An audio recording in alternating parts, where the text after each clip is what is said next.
All right, welcome to the Krueger Show, everybody. Sunday night edition after Warrior basketball. Warriors got a nice win over Utah. I was just joining my man Cy Satsis on Locked On Warriors, and that's why we're getting going a little late.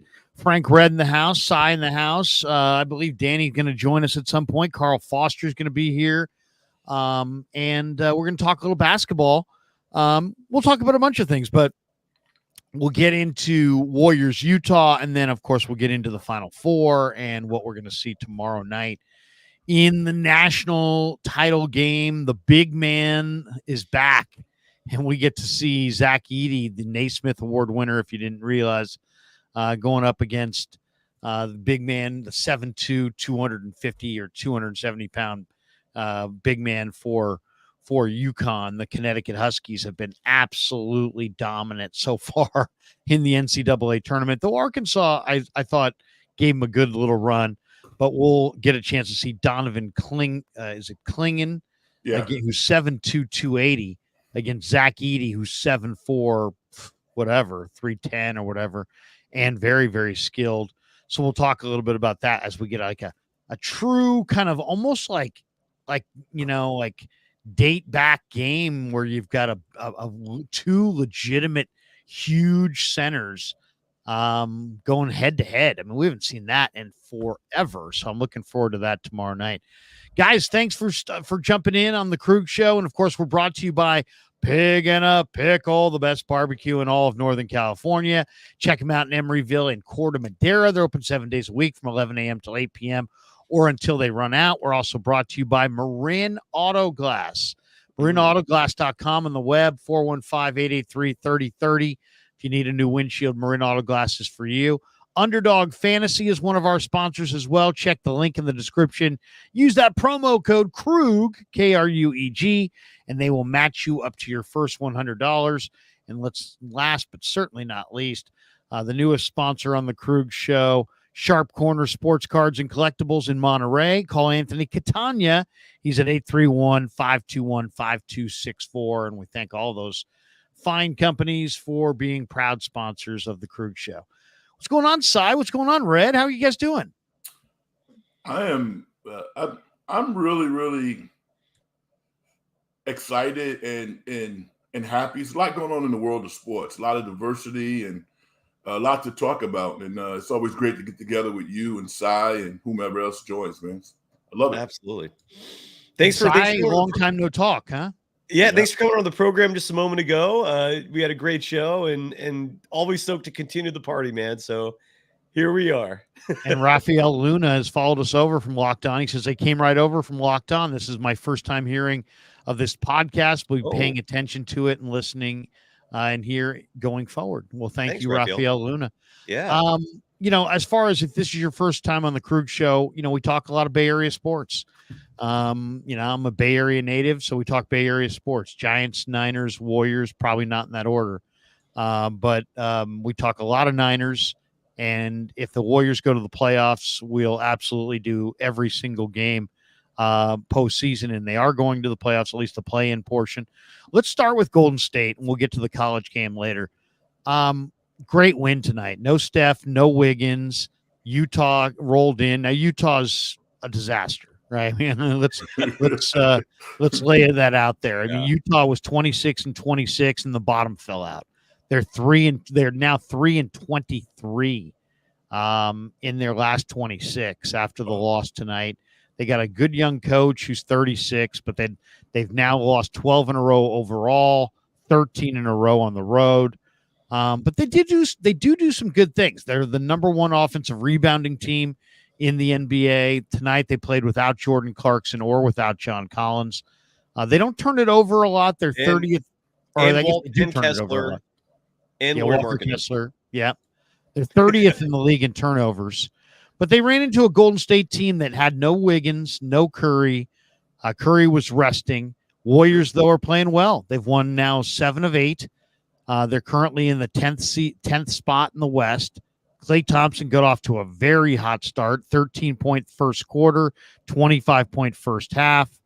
Just a fun game to watch. Pajemski had that that, the running 3-pointer off 1 foot to end the first quarter. We got it's tourney time, so we got a little rejuvenation of Johnny Juzang, who played well tonight, the former UCLA Bruin.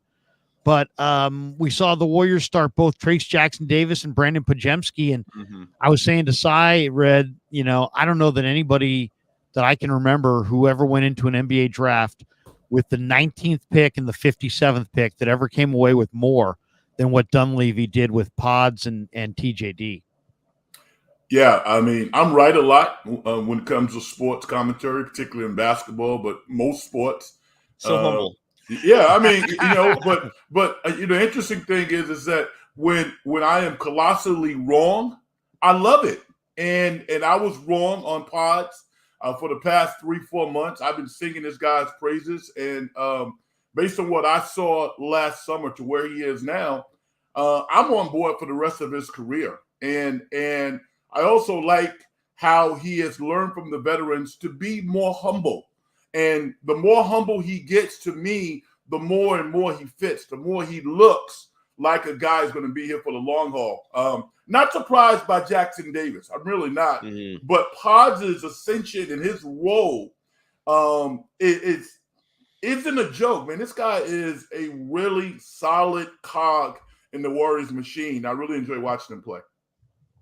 Absolutely, man. And look, I feel like everyone associated with this show was in unison talking about Trace Jackson-Davis. Like, we all knew. And it's still shocking to me he fell to 57. I don't know. There's so much evidence out there that why was it, not to interrupt you, but why did he fall? Do we have any real? I'm out of here, man. F you. I'm kidding. Well, no, the reason is because his agent. It was a weird thing. Like, his agent was letting teams know that if they drafted him and they weren't going to give him a guaranteed deal, which is not a certainty for second-round picks. A lot of second-round picks get contracts that are partially guaranteed. They want their second-round picks to be stashed away in the G League, to be developing. Most second-rounders aren't just immediately on NBA rosters, playing real minutes. And Trace Jackson-Davis knew his value. There were a lot of mock drafts that had him going in the first round. I mean, so just the fact that he slipped the way he did was shocking. It really was. And again, it's evidence to me. I see it all the time of how much incompetency is in NBA front offices, man. There are more teams out there, I really believe this, who focus more on just being content with having people around them that they like versus wanting to actually win. And Trace Jackson-Davis is evidence of this, the fact that he fell that deep. But his agent told teams, you're not going to get a happy camper if you draft him and don't give him a guaranteed contract. And so teams were scared away, and he fell to the Warriors. The Warriors were more than happy to give him that guaranteed deal, and it's paying off, man. And talk about value for the buck. I mean, him, Kuminga, Pods. I mean, they're getting a lot of great production from rookie contracts. Okay. We welcome in Carl Foster, one of our favorites. Carl, good to see you, man. How are you? What's going on a Sunday night, fellas? What's up, brother? Hey, we're talking some ball. I thought this would be a good time. Somebody in the chat was like, of all the games, you picked this game. Well, I also wanted to get, Carl and Red and Size thoughts. Danny, not as much. No, I'm just joking. Danny will be here. But we want to get everybody's thoughts on the national championship as well, which I think is going to be very compelling tomorrow night. And this is the perfect time to do it. Maybe we'll go Tuesday night as well after Warriors Lakers, because you're right. Tuesday night is a major game. But Carl, you jumped in to a conversation. I know you got the baby grand in the background, but I've never seen the background, the real background. Are you in a prison? Like, where are you now? Carl's like the Krug Show's version of John Tesh. He'll play us a ditty. No, but tell us a little bit about I was just saying to the guys that I can't remember a team going into the draft with 19 and 57 and coming away with a better haul than Podziemski and Trace Jackson-Davis. And we were live when they drafted Trace Jackson-Davis. So we were all over it. All of us loved it. I don't understand why he went to 57. It's amazing. And then when you see the kid interviewed and you realize, oh my God, he's a great kid too. Mm-hmm. It's like, this is even more remarkable. Mm-hmm. But Carl, your thoughts on the evolution thus far in their rookie years of Podziemski and Jackson-Davis? Well, two things, I refuse to do. Number one, I refuse to pat myself on the back because my back's too big and my arms aren't long enough. But the one good thing that I think you find, and Cyrus brought up a very interesting point. I actually think there's a slightly different answer. I do think the buddy system does impact a lot of people when it comes to the scouting room, and Red knows a lot about this just from his background in scouting and dealing with a number of guys that are on the pro side of basketball. But the other thing, Larry, is that guys like systems. You know, you're a big football guy. You're a big scouting football guy, and you know that if a guy comes from a Big 12 quarterbacking system, a lot of NFL scouts don't particularly like that style of football, although it's becoming a little bit more prevalent now. You know, Patrick Mahomes has done a lot for that. But today's big, anybody over 6'9", what's the first thing they're looking for? Are you long? Are you athletic? And can you stroke the tray ball?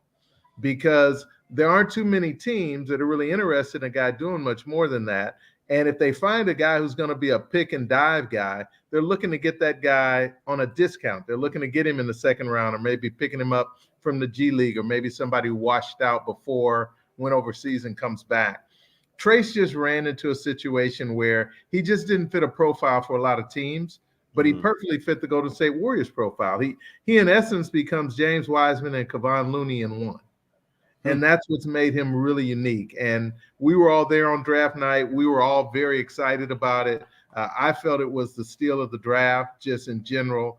It was just like, and I know, Red, you and I had a little bit difference of opinion on the kid Whitmore in terms of his fit with the Warriors, but we definitely knew he was going to be a fit in the NBA. The guy's a physical monster.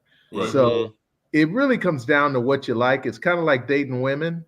You know, there are a lot of very attractive women. There are a lot of nice women. There are a lot of successful women, but it might not be somebody that you can deal with their problems. The Warriors are fortunate. They can deal with a guy who's willing to live in a box. And Trace is not only living in a box, he looks like Jack in the Box because he's jumping right out of the doggone thing. I think we need to really, you know, get more information about these women that you're referring to. But you know, here's the thing. The one thing that's amazing to me, the guy played in the Big Ten. Right. It's not like it's not like how could you be a sleeper in the Big Ten? Remember, Larry, What's that? It's easy though. Think about it. In the Big Ten, when you watch them play, you see an old style school. It's just like what's going to happen with Zach Edey. Zach has a talent. He has some actual skills that can be worked with, and he can be developed, and he could become a very productive NBA player. The question becomes, who really likes that Midwestern style of basketball? You know, they played two power players together, a power forward and an old school center with his back to the basket. You know, there are a lot of GMs, a lot of scouts that just aren't really interested in that type of guy, but they'll see another guy who can stroke the tray ball and they just about jump out of their jeans. So it does come down to taste and fit. And fortunately for the Golden State Warriors, Podziemski, who I loved at Santa Clara, I had a chance to spend some time talking to his agent one day before the draft, and Duff and I were just kind of smiling at each other because he didn't know how much I really liked Podziemski, but I had seen him play about 4 times in the WCC, and any guy who will rebound can play at a higher level because they can get you more possessions. And then the fact that the guy's just got an amazing brain for the game, and he's got a tenacity like Manu Ginobili. He's going to be a highly productive player for a long, long time. Comes from good stock too. His parents are good people. I had him, you know, Bill Duffy, who Carl's referring to, one of the NBA's preeminent agents, is a Walnut Creek guy. I'm out here. I'm broadcasting from Walnut Creek. He's one of my friends as well through Carl. I actually met him through Carl. But Bill and I, you know, kids have competed against each other. And so we're standing on a lot of football sidelines, a lot of baseball sidelines, a lot of basketball sidelines, and just, you know, talking ball. And Bill kind of clued me in before the draft that, man, the Warriors had interest in Podziemski, and I did kind of the deep dive, and I wasn't really sure about him, to be completely honest. And then when I saw him in the summer league, I really got nervous. because it seemed like the length of the pro player was bothering his game, and so many guys in on the break got their hands on passes from Pajemski in the summer league. And I just thought maybe the level's a little too high. Maybe the athleticism and the length is a little too much. But you know what? He recalculated his, the geometry of the game, which is really what it is, right? It's just about angles and figuring out how to make certain passes. And it's like anything else. It's like you can't find out what pass you can't make until you get some passes stolen. You have to kind of test those. You got to test the length of the athletes in the league and those, what you can and can't do. But man, he showed up in training camp. He had adjusted to the length. He had adjusted to the speed. He clearly knows how to play both in the half court. And I was just saying to the guys before you jumped on, Carl, it's like in basketball, the one thing that's just, it's like, it doesn't matter if we're talking about 6th grade or 12th grade or college or pro. If you rebound, you play. Mm-hmm. And this kid rebounds, and he rebounds in the trees. He's not afraid to go in there. He's tenacious. He defers to some of his more veteran teammates in some key situations. And he's had some ugly games this year, but he's also continued to be dogged in his improvement. And I just think watching Pajemski, he's a player that a lot of teams would love to have right now. In a lot of ways, I thought, man, can this guy be similar to Dante DiVincenzo? In some ways, he's been better. He's better. Yeah, I think he's much better. Well, yeah. He's better. He's better for the Warrior system than Dante. But let's just be honest. When you put Dante in that Villanova-esque system of the Knicks, I mean, the guys look like a top 50 player in the league. Mm-hmm. So much of it is, do you know what to do? And Dante deferred a lot when he played for the Warriors when it came time to make decisions with the ball in his hands, whereas Pajemski doesn't. Pajemski has an arrogance about how he plays. You can't tell him what he cannot do and that he cannot have impact. And those are the kind of guys that you just can't stop. But I think sometimes two good things can happen at the same time. The Warriors didn't have the money to pay Dante, even though they loved him. Dante needed to be a Knick, and I'm sure Red's pretty excited about that. And Brandon Pajemski absolutely needed to be a Golden State Warrior under Steve Kerr. Guys, what's the Warrior, and we talk about this all the time, it seems like, but what is the Warrior rotation going to look like come playoff time? I mean, you look at tonight's game, there was no Steph, there was no Wiggins. So you add Steph, you add Wiggins, now Jackson Davis and Pajemski go back to the bench. So those are two of your bench players. Obviously, Kuminga's a third. Peyton, maybe Moody. Well, I mean, who's the 4 and the 5 on the bench for Golden State? Maybe Paul. I mean, how's this going to pan out? Is Kerr going to have? I mean, to me, it seems like Looney's the odd man out for sure. But how do you guys see the playoff rotation? How deep of a rotation, and is that going to change the Warriors' vibe? Because they got a good vibe going at the end of the year here, but the playoff rotation could change things. How do you guys see it? I think he can go as far as 10, probably 9. And I think because he has more confidence and more players now, it will depend upon how well they're playing. So, I mean, GP2 is definitely going to play because he puts pressure on the opposition's lead guard. When you got Kyrie Irving and De'Aaron Fox and those types of players, you have to be able to extend your pressure. Moody, I don't know. I still don't think Kerr totally believes in him, but agreed. I think he recognizes that he's a good player. So Jackson Davis is going to play. Pajemski is going to play. Chris Paul's going to play. GP2 is going to play. And Looney will play depending upon foul trouble. But I think that's pretty much the nucleus that Kerr is going to live with right away. And then based on foul trouble, he'll make some decisions other than that. Yeah, from what I've seen, like there's a few games that stick out to me in the regular season where the Warriors are in these really tight pressure moments against really big, prominent opposing teams. And I feel like every time those moments come, you see who Kerr trusts the most, right? I mean, the players you see at the end are who the coach trusts more than anyone else. I agree 100% with Frank. I don't think Moody's going to be in the rotation. I've seen too many moments this season where Kerr just clearly doesn't have faith in him to the point where he relies on him in these big moments unless he has to, right? So he's in love with his veterans. I think we're going to see a lot of Chris Paul. I think we're going to see a lot of Wiggins. I think Wiggins' role is going to get increased drastically. My fear is that Kuminga is going to be dropped to like 15 minutes a game. I think if there's a bright side to Kerr, it's that he does adapt, even though it happens really slow sometimes. And I think he's seeing now just how important Trace Jackson Davis is. I don't think we're going to see Trace Jackson Davis out anymore. We might see his minutes go down, but I do think ultimately we're going to see a lot of what's going to be incredibly irritating moments for me, where we're going to see 5-man lineups of Chris Paul, Steph, Clay, Wiggins, Dre. Those are the 5 you're going to see the most. And unfortunately, those are the 5 that did not get him to this point. But Steve Kerr, that's his crutch and that's his weakness, man. He has this like an overwhelming faith in these veterans, even though they're way past their prime, most of them. And that's going to be their downfall, man. That's my prediction. Carl, what do you think? Well, I kind of look at it as kind of a potpourri, Larry. I think it depends on the matchup.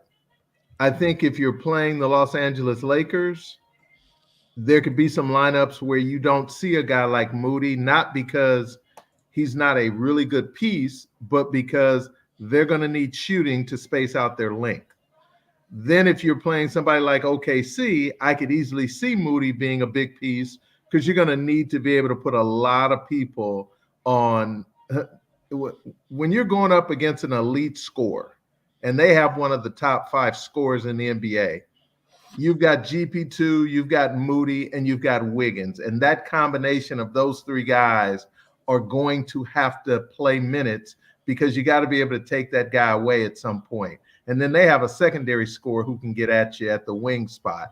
And Kuminga, if you're honest, you really would love to be able to put Kuminga on a forward and on a guard that is not necessarily the quickest guard, so he doesn't get in foul trouble.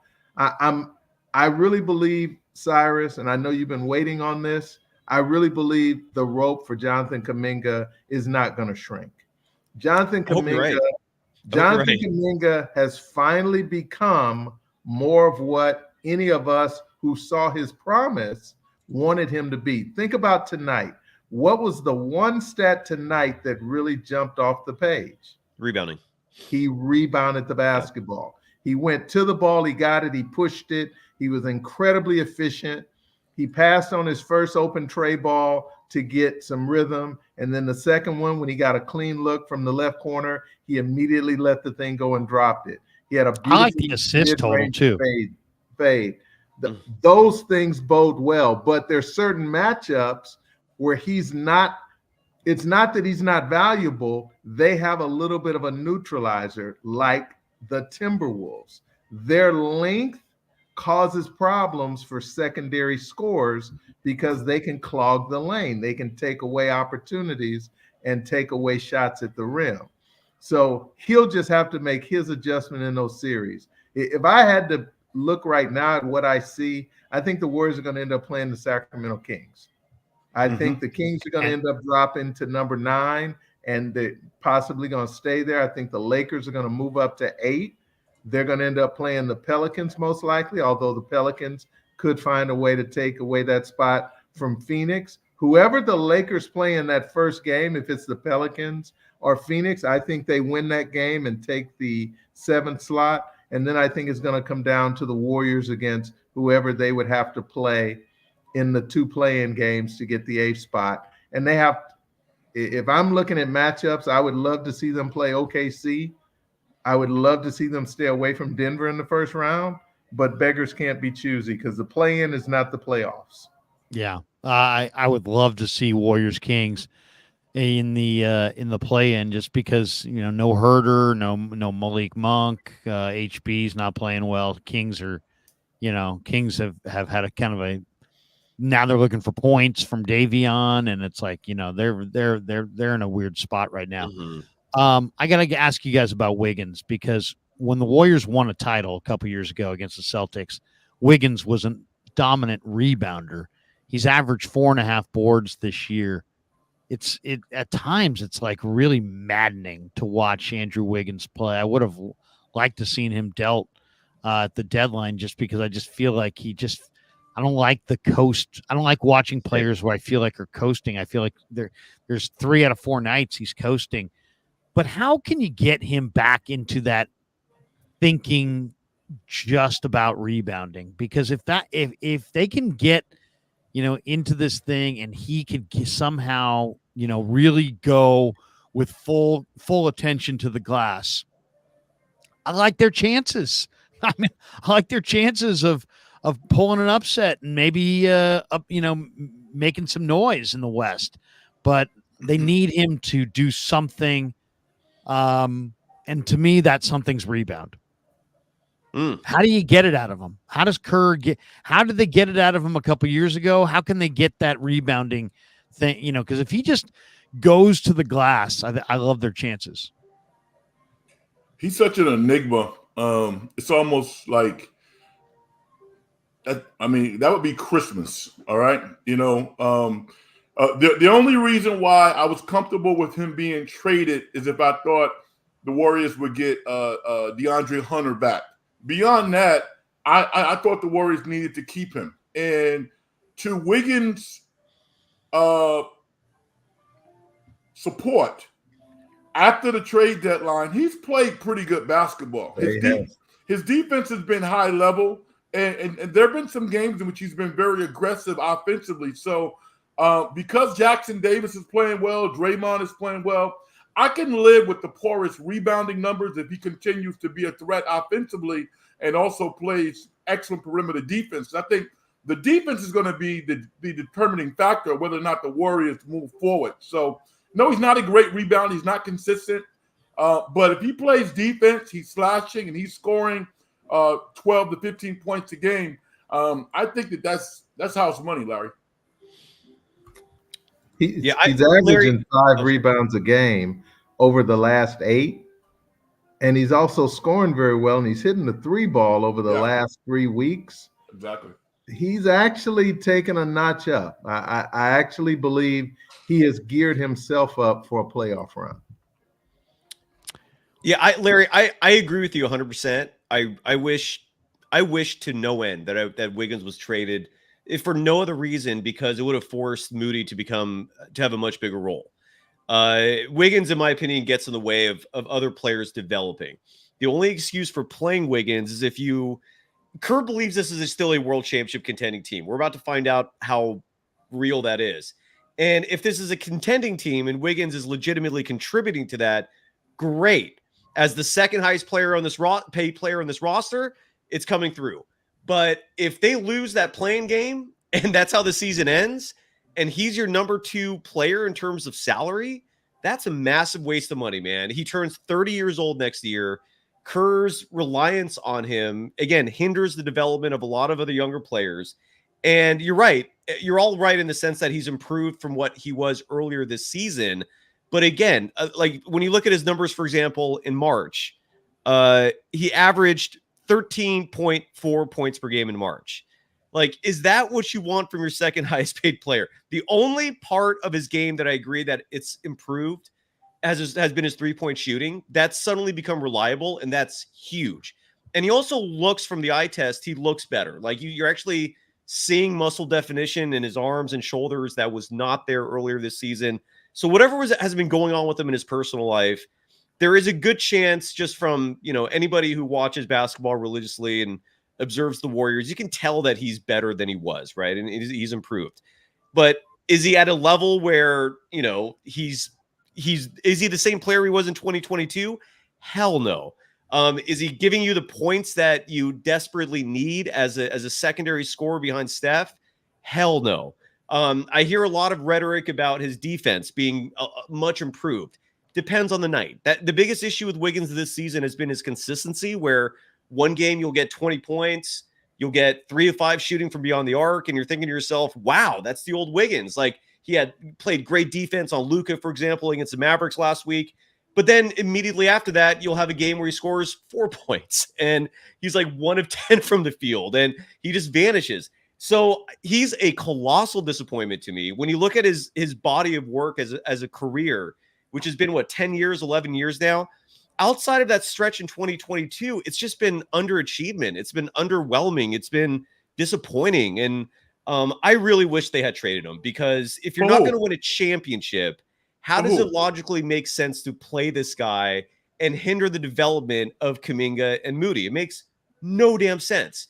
And I pray to whoever's listening that Kerr is correct and that this is a championship contending team. But I don't see it, man. And I really hope they take a hard look this offseason with Wiggins, because he takes up space. I would rather play Moody now. I really would. At least Moody gives you a consistent hard effort night after night. You don't know what you're going to get with Wiggins each night. It's completely unpredictable. So I'm with you, Larry. I wish they traded him, and I don't trust them, man. I don't know which Wiggins we're going to get each night. Cy Frank was saying, for who did you want to see him dealt for, or what kind of player? For a draft pick, for a future pick. I just wanted him off. You wanted to clear the decks for Moses. I mean, look, if I'm a GM, I would have traded him for size. To me, it drives me crazy that Steve Kerr is like okay what Dallas Warriors. did. What's up? Like Dallas got size at the deadline. Yes, maybe somebody like that. How amazing would it be to have Daniel Gafford on your team, man? We're seeing what the impact is of Trace Jackson Davis. How nice would it be to have a backup that's comparable? So you have 48 minutes of a center playing like that instead of like stretch moments. Yeah, I mean, to me, like, considering you have Moody, considering you have Kuminga, the only way to develop players is to give them reps. And Wiggins is taking time away from him, man. And again, if you're a championship contending team, if you're getting the 2022 version, great. But I'm not seeing that, man. There's no consistency there. And that's the issue with me with Wiggins. A couple things I want to get to, but one from the chat, the traveling Urquides says, one for Cyrus. He says, hey, Cy, how likely is it that these next couple of games are the last of the Jonathan Kuminga era in a Dubs uniform? Zero. They're not going to trade him. Joe Lacob loves him too much.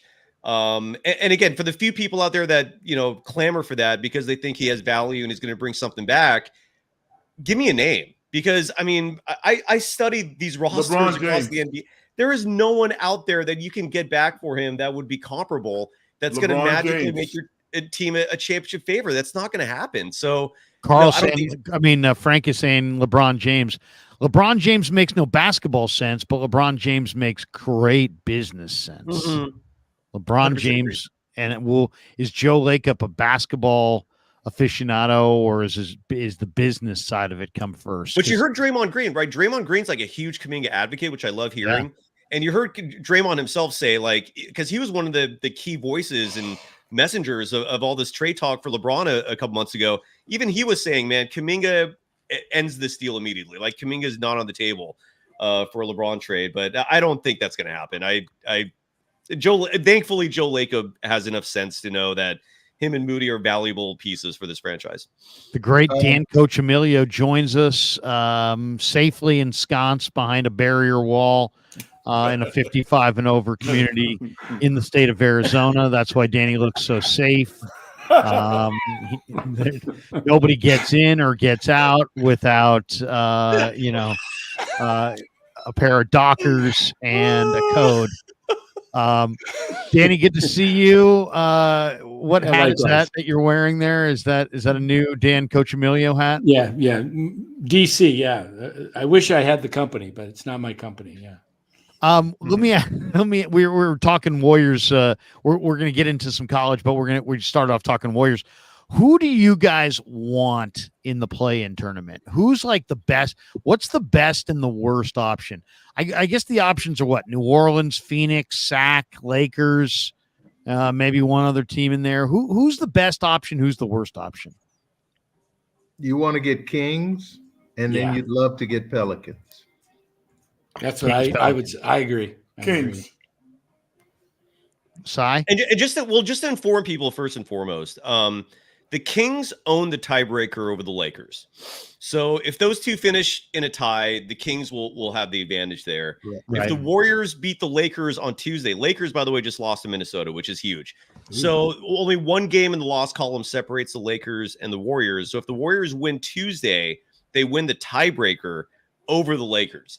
With all that said, who do I prefer? The Kings all day, every day. I mean, they're banged up. Malik Monk is the most dangerous player on that roster in terms of, I mean, outside of maybe De'Aaron Fox, in terms of, the Warriors, right? In terms of who's routinely successful against the Warriors on that roster. So I'm going Kings number one.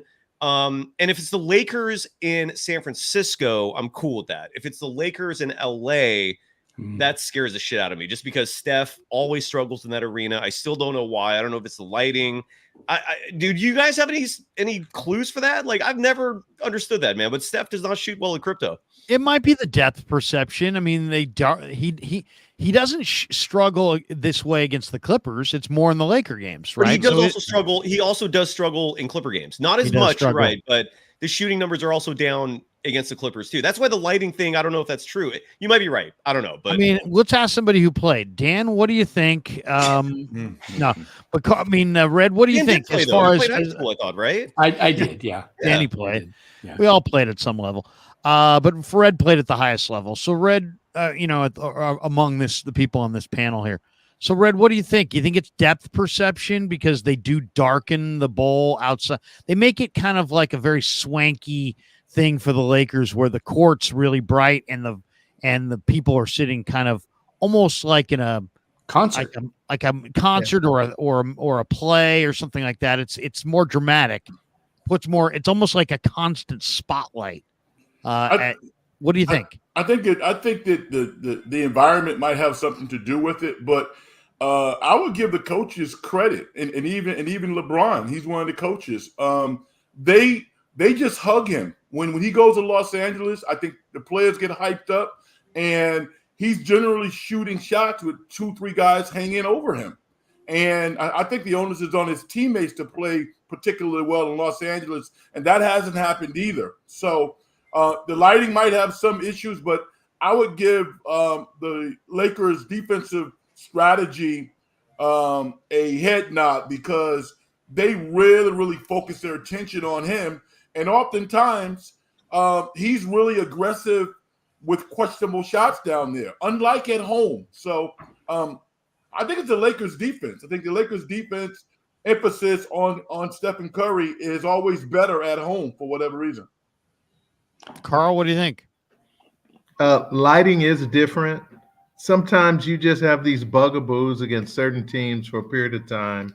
I don't think if you look over the course of his career, any one place has ever held him down.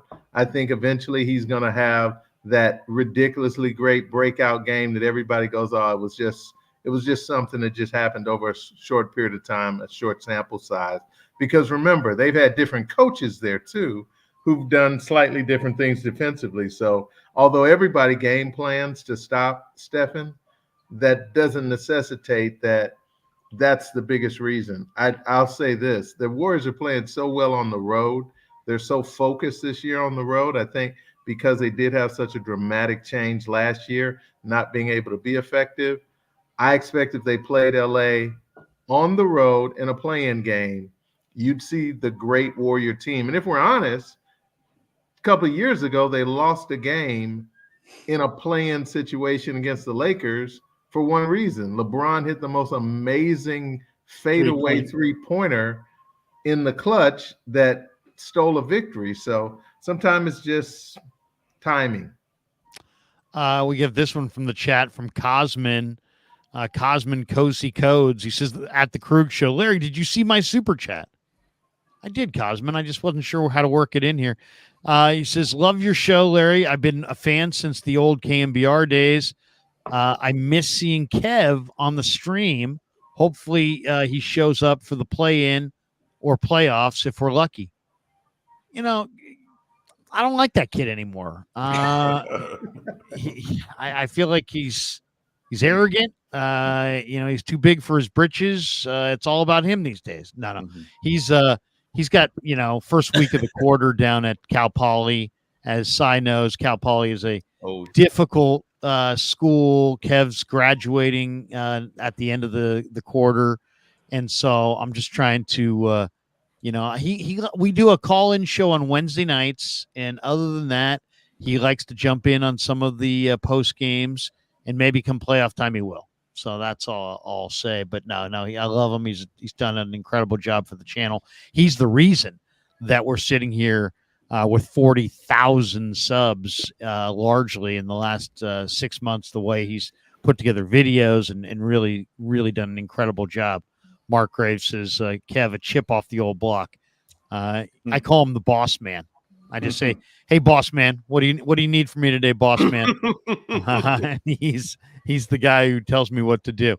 One of the things that I want to get to is that here we are. It is the 7th of April, and the NBA season is such a grind, such a long-term thing. It's so difficult. You start at Halloween. You're contending for the title, and a couple weeks before the 4th of July. I mean, you really got to keep the thing together.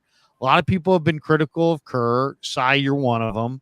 How would you guys evaluate Kerr? I mean, it seems like here we are. It's April. Draymond's in a good place. TJD's in a good place. Klay Thompson's playing his best ball. Pajemski's, playing terrific. Kuminga tonight was spectacular. He seems like he's communicated whatever he needs to communicate to Kevon Looney, who was plus 23, by the way, tonight, plus minus, as far as his role. He's getting moody into some of these games. How would you guys evaluate the job that Kerr did this year and how, where the team is right now going into the playoffs?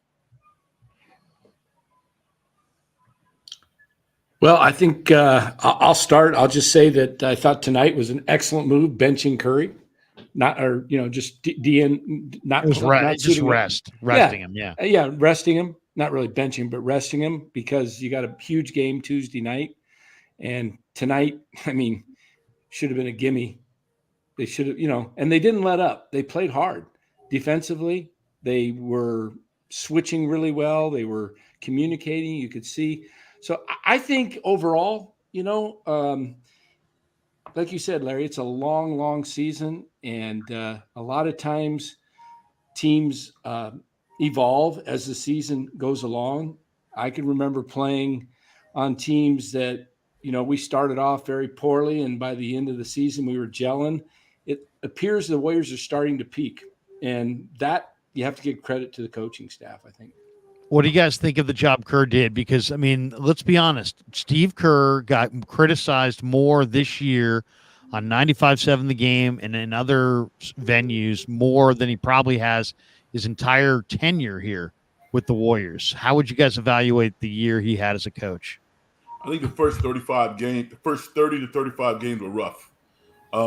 And I think it was because he was married to analytics. He wasn't feeling the game. His rotations were tough. If I was a player, if I wasn't a named player, it would have been really, really hard. I give his veteran guys a lot of credit, i.e. a Chris Paul. Chris Paul's talked openly about Moses Moody being one of his best teammates. I mean, the treatment of Moses Moody, to me, it's unbelievable. The guy had never really gotten an opportunity to show what he could do. Now, Kerr's had to deal with the things that are beyond his control. And the one thing that I really admire about him, he's one of the few coaches who can appear to be impervious at the press conference. No matter, the building could be burning down. And Kerr will find a way to say, you know what, this is the best 4th of July celebration we've ever had before. So I give him credit for being that general. Now, the last 30 games, I think he's been very, very good. So when I grade him out throughout the course of the season, I would give him a B. But C minus the first 35 games, but he's rallied like his team. And I think that speaks to the excellent coach that I believe he is. But the first 30, 35 games is really tough. I would give him a B right now. He's had a good second half. I'm hearing a nice, beautiful whistle. I feel it's like Will Ferrell from Anchorman with the with the whistling in the background. I think that's Carl's piano playing Otto in the back. Many rich leather-bound books, carbon smells of rich mahogany, or your house. Carl could go with a grand piano, but he goes with the baby grand because he's got space limitations in the front room. And I'll take the question, Larry. Yeah, go ahead. I think Steve Kerr's had 4 different facets of a season. If we remember in the early season, what were they? 6-1, 6-2. Things were looking good. Chris Paul was doing exactly what I felt he would do when he came here, which was to bring an element of leadership and support. And then, unfortunately, the Warriors ran into a buzzsaw issue that became a problem, which is having our most valuable puzzle piece have to miss 25 games. That's chaos. Chaos is hard to thrive in. And it caused Steve to have to go through a lot of manifestations to try to find a way to cobble together a group missing Draymond Green's impact. And then he had a second issue where Chris Paul missed 21 games. So the 2 guys that were the best connectors for their group, with Podziemski being that third piece of the connecting rod that keeps everything flowing, he was down to only one of them. That made it a hard 30, 35 games. So the first part of the season, I thought he was an A+. I thought during the chaos, he probably, by his own admission, probably learned a lot and went through a lot, had probably some highs and lows, because coaching is flat out not easy. I think somebody on this call once told me that coaching is 5 times harder than playing. I would agree with it. 3 times. I said 3 times.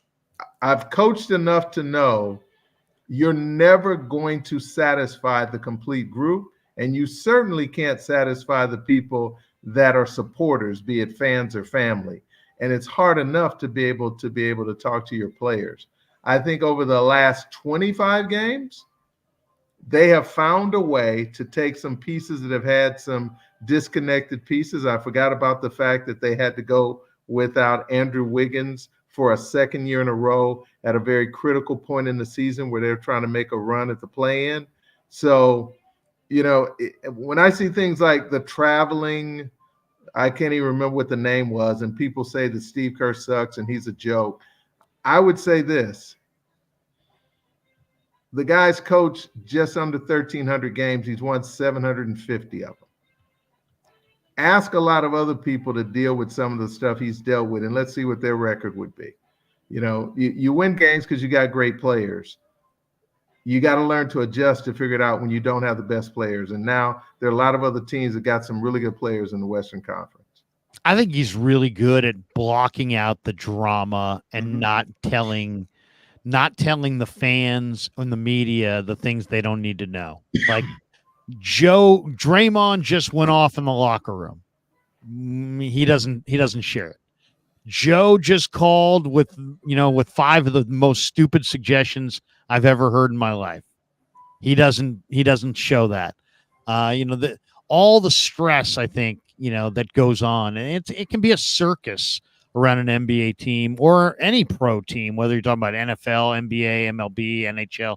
There's a circus behind the scenes that if you're a really good coach, you kind of you just kind of take it all in and just don't kind of show that to anybody.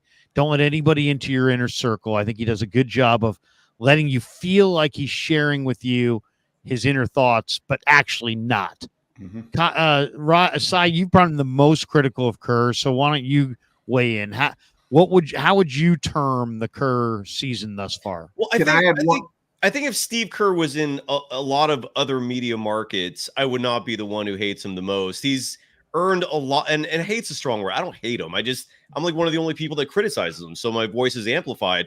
Look, he's a 500 coach the last 5 years. All right. He's shown that when he doesn't have a lot of talent, he's not great at maximizing a team roster. I point to the Houston Rockets this season, a team that grossly overachieved, in my opinion. They're 38-40 right now. They were in playoff contention until the final week of the season, or the final 2 weeks.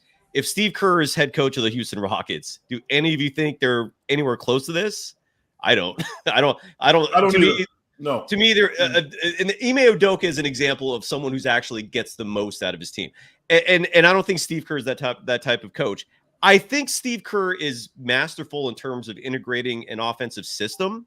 He's brilliant at that. I've never once questioned the offense they run. It's a huge reason why they won those titles. But he's also never replaced Ron Adams as a defensive mind. Ron Adams is Mike Brown. Yeah. Oh, yeah. Well, okay. But Brown. Okay. Since Mike Brown left, I should probably clarify that. Mike Brown was also very good at that. Correct. So since Mike Brown left, he hasn't really had anyone to run the defense, and it shows. I mean, Kenny Atkinson, I still don't know much about that guy, honestly, because he doesn't do interviews that often. But the bottom line is, look, people love bringing up those 9 rings. I would have at least 3 if I played with Michael Jordan, Tim Duncan, and I coached a team that I would have won 2 rings. I would have won 2 rings for that Kevin Durant team. I'm sorry, like that's ridiculous. Would you have knocked down the jumper if Jordan had swung it to you against? I was a good shooter. I think I would have made that. Yeah. So, and again, the Bulls still win the championship even if Steve Kerr doesn't make that. It wasn't like that was the difference. But my point is, my issues with him is in terms of personnel decisions. This season, what I've seen is he's going with players that he likes, that he trusts over who are the best players. I also attribute him as being the reason why this team has an average height of 6'5" for the roster. What worked 2 years ago is not going to work this year. You know, you look at the postseason in 2022 and you look at the final 4 teams, for example, there was no Jokic. There was no Embiid. You had the Boston Celtics, who had Robert Williams, a 6'10" center who was solid, but nothing like he was not an all-star or anything like that. You had Bam Adebayo, who was a 6'9", almost Draymond type center. And then you had the Mavericks. I mean, I don't even know who was their center that season. And Kevon Looney was grabbing 22 boards against that team. So the game, the entire landscape is night and day different just 2 years ago from what it is to what it is now. And I don't see any adaptation from Kerr until now. We're seeing Trace Jackson-Davis play finally, but it's just, to me, it's the personnel decisions. Like, he's got a brilliant offensive mind. The system works. But again, this is someone who was claiming until very recently that Klay Thompson was still at the peak of his powers. He clearly wasn't. This is someone who fought tooth and nail to keep Andrew Wiggins on this roster instead of trading him. And we still don't know how that's going to turn out. We're seeing a lot of stunted development on this roster. You know, I'm never going to forgive the Ty Jerome Anthony Lamb thing last year. I still don't know how you excuse that.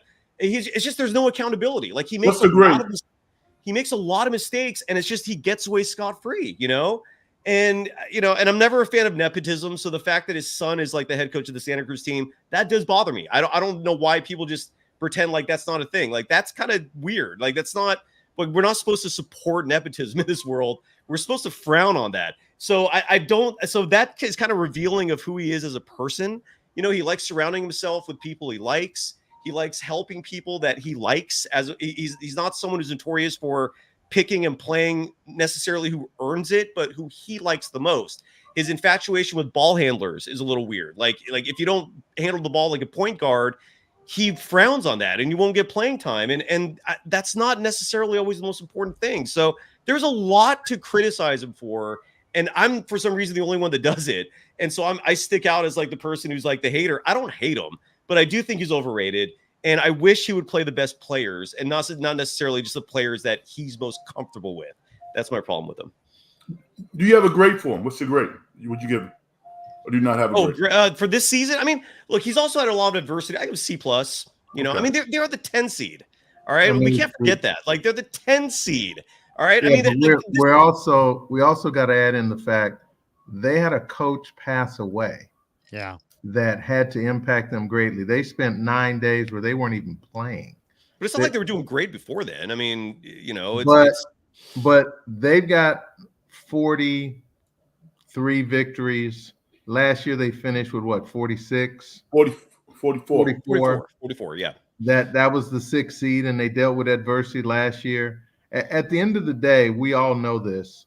The regular season is just a measuring stick for where do we start from to try to make a run. And that's what every team's going to do. If we all look at all the teams in the NBA right now, outside of the Boston Celtics, who is an outlier in the East, they're going to win the East unless they have a massive breakdown. In the West, you could easily pick 4 teams, and there's 2 or 3 others you could see upsetting people and getting to the Western Conference Finals, which means they'd have a chance to do what Miami did last year. To me, if I look at Eric Spoelstra and I look at Steve Kerr, I think I'm looking at 2 outstanding coaches who are both going to be in the Hall of Fame. Somebody else might consider them overrated, but at the end of the day, the job is to win games. Mm-hmm. And you cannot win. You're not going to win a personality contest. Nobody's going to always agree with your rotations or your roster. And every coach plays guys they like. Every coach plays guys that they can trust. And sometimes other guys that are more physically gifted just can't take minutes from them because you've got to earn a coach's trust. That's something I have to give a coach the ability to do. Tom Thibodeau is a relentless coach, but his players stand by him. So, I don't see Thibodeau necessarily being guilty of playing favorites over the best players. You know what I'm saying? I also will push back and say I think every coach faces adversity. It's not like Kerr's the only one dealing with stuff behind the scenes. You are correct. I'm a results-driven individual. I've also, we've all played. I hated coaches like Steve Kerr, who would oftentimes pass up the player who is most deserving because he didn't kiss the coach's ass enough. Like I don't appreciate environments like that. And if that's the environment that Steve Kerr is creating there, if that's what he's incubated, I don't like that, man. I'm opposed to that. I don't think that's conducive for a healthy environment. Now, I will say this. Clearly, the players are happy. And I want to give them credit because that road record this year, the fact that they're 23-15, that's huge. That's huge. That's testament to the team having chemistry. And I respect the ever-living shit out of that. But the bottom line is they're the 10 seed. They were the defending champions last year, and that was a colossal letdown of a season. And I'm a results-driven individual. So, like, if your team is the 10 seed, and especially if they lose that playing game, man, I really hope people criticize them because we can't be okay with this. We can't be okay with a roster that's like the second most expensive in the NBA, a roster where Stephen Curry is still in the peak of his powers, and your end result is the 10 seed, and you're bowing out on the plan. That's just not good enough for me, man. I don't know. And that's where this is all subjective, obviously. Yeah, and we'll see. I mean, they haven't bowed out of the play-in just yet. And I don't know. I think it's one of those things where it is really hard to get 15 type A personalities with egos and people whispering in their ear, you're the man, from Halloween to June.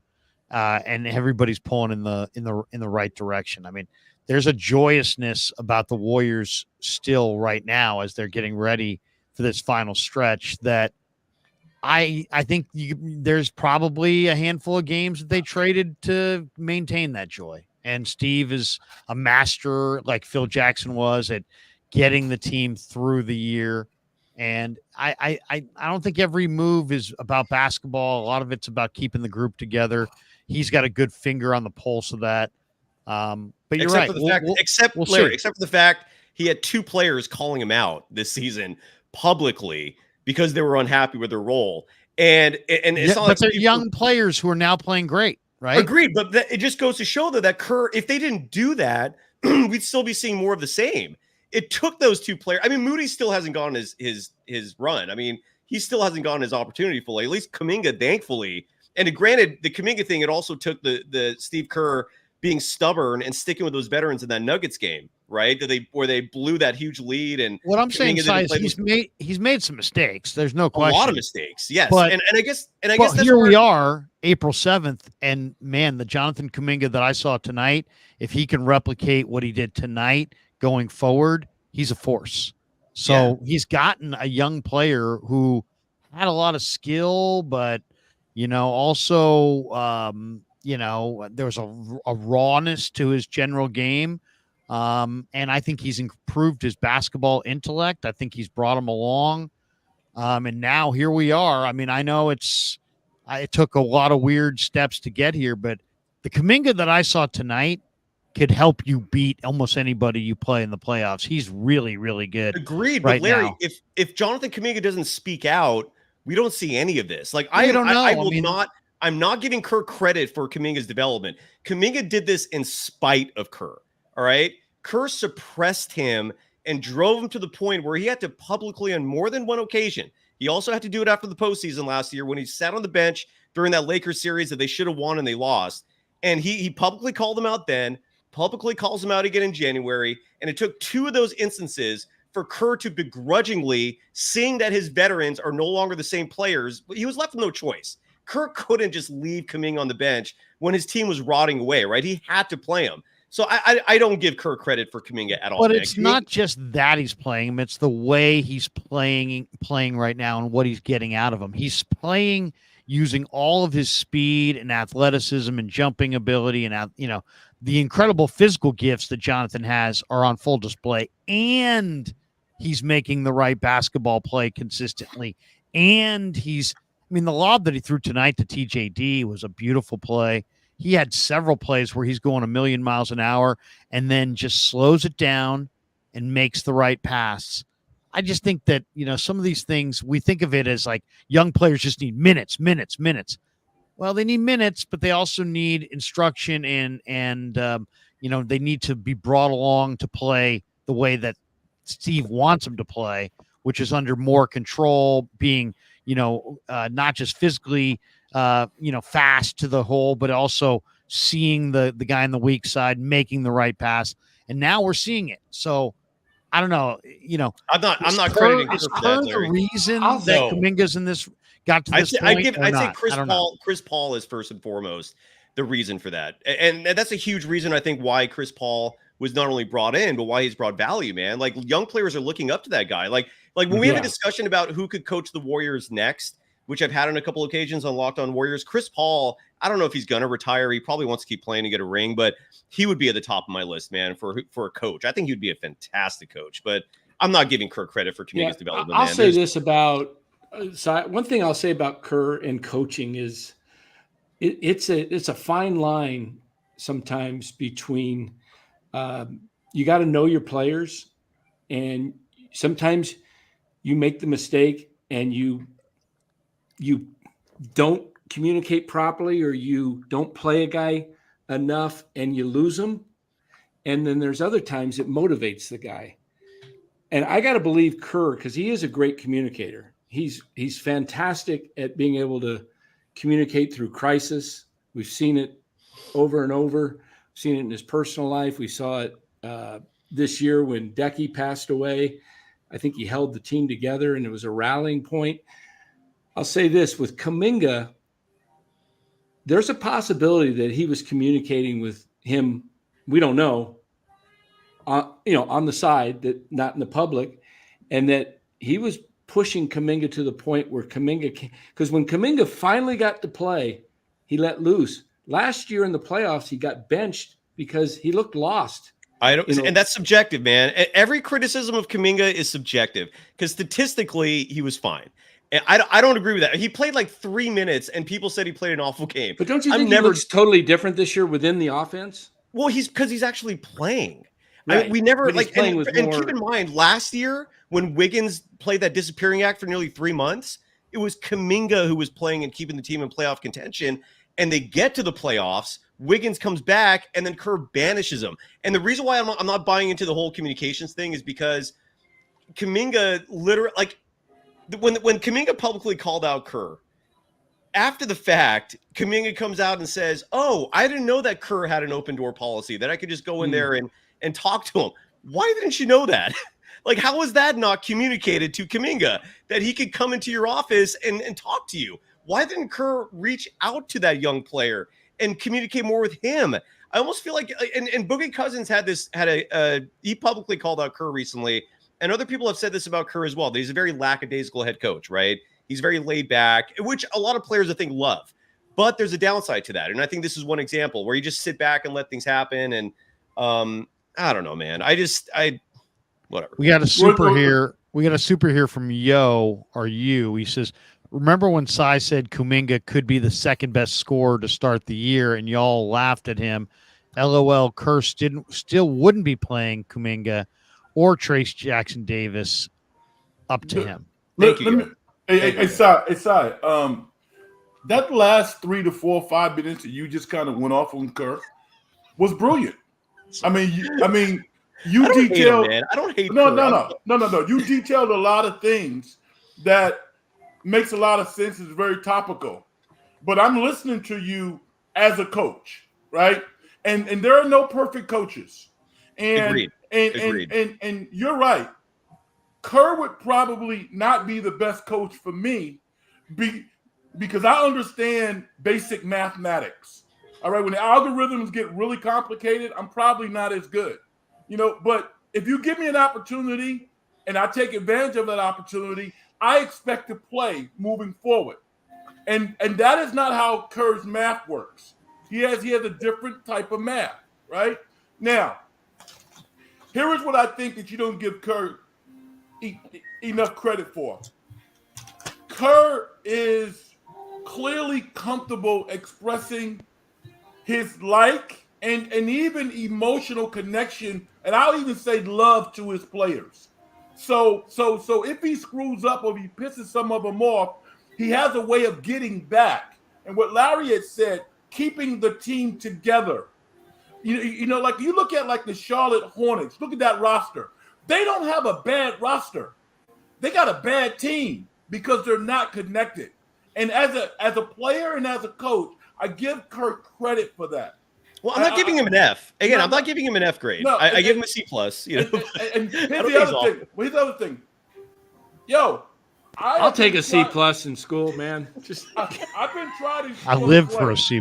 Everybody, listen. Past 30 games, Klay Thompson has been one of the best 12 to 15 two guards in the NBA. This narrative that Klay Thompson is relegated to the bench, 6th man, he doesn't have anymore, is bullshit. This dude has had a very good year in its totality. And I'm like, do I not know basketball? I don't have to look at Klay's stats to, in my mind, know that he's averaging probably 17 and a half, 18 points a game, shooting close to 40% from three, 44, 45, 46% from the field, and people want to cast this guy to the bench? Give me a break. So, I mean, there have been a lot of things about this season that's kind of... It's a roller coaster. This season's been insane. What are your thoughts on Klay's defense, though? Because I agree with you offensively. Well, but the defense, man. Well, I mean, his defense is not what it was. Is his defense terrible? Absolutely not. I look at the Milwaukee Bucks and Doc Rivers. Hopefully, he's saving it for the playoffs. But they don't play zone. You cannot run a successful defense with Damian Lillard and not play some zone. The Warriors have played some zone at various times this year. They've been okay. So Klay's not the best, but he's not horrible either.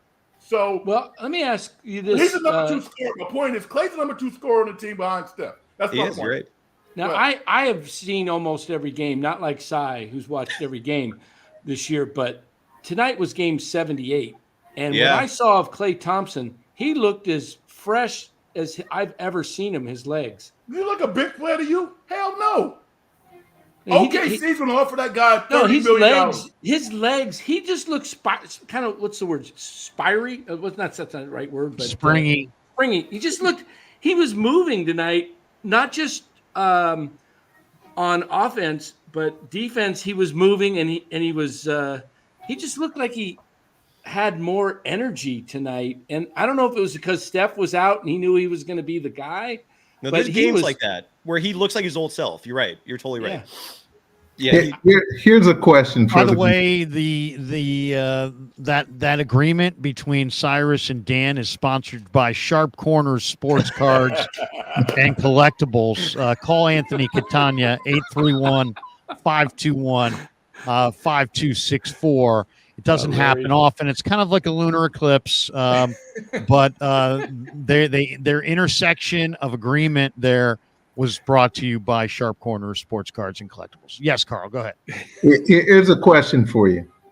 When you look at the Warriors' current roster, of the 30 teams in the NBA, where would you rank their roster? Oh, high, man.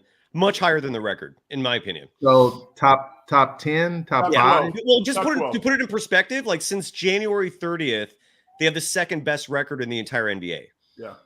I think the roster is awesome. I really do. I just think they don't play the right players. It's the most expensive roster in the league. Well, take finances out of the equation. Do you have them as a top 10 roster, Larry? No, I don't. I think when you factor in age and you look at some of these teams that have size and talent and skill, I would say it's right around 10, but not 1, 2, 3, more like 8, 9, 10, 11 in that range. And if Draymond Green and Chris Paul, Chris's issue was an injury. It happens to everybody. But Draymond's issue was not an injury. If Draymond, instead of being suspended for 25 games, would have missed 12, about half that, how many of those remaining 12, 13 games you think they win? Well, and just to add to that, Carl, a lot. Draymond Green is almost the single reason why Kerr is still the head coach of this team, right? I mean, because who else is coaching Draymond? There's no one else. Like they are married, man. As long as you have one, you have the other. I think that's. But so, yeah, I follow your logic though. You're absolutely right, man. This team would be better if you just said they would win 5 to 6 of those games. They would go from being a 43-win team to somewhere between 48 to 50. Mm-hmm. That would be a top 4 seed. Somewhere in the 4, 5, 6. You'd be in contention, yeah. Yeah, you'd be based on where the records are now. If they had 48 wins right now, where would they be? The 4th seed? 6. Top 5. 6. 5. Yeah, top 6. Yeah. They would be behind the Clippers. How many wins do the Clippers have? Behind the Clippers. The Clippers have how many wins right now? 48 or something. What is it? Clippers at 50. Clippers are at 50. They'll be top 6, boss. So it'd be Minnesota, Denver, OKC, Clippers, Dallas, and then Golden State be right there with Phoenix. Yeah, they'd be right there with Dallas. They'd be somewhere between Dallas and the LA Clippers. That's a top 5 team in the West, let's just say. So that's a top 10 team.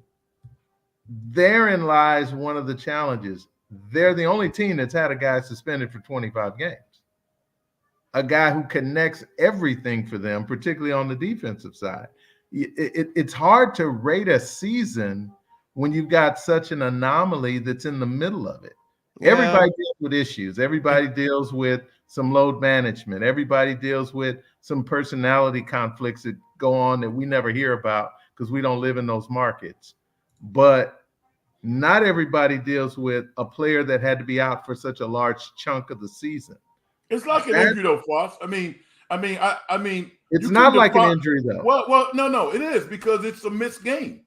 No, so it's not like an injury because nobody else had a suspension. No. It's like a missed game because you don't play in the game. Yeah. That is so. It's very different though than just different, but there's some similarities. I guess my point is what you're not acknowledging to me is things happen, and as a coach, you have to adjust. Cat has been out for a while with Minnesota.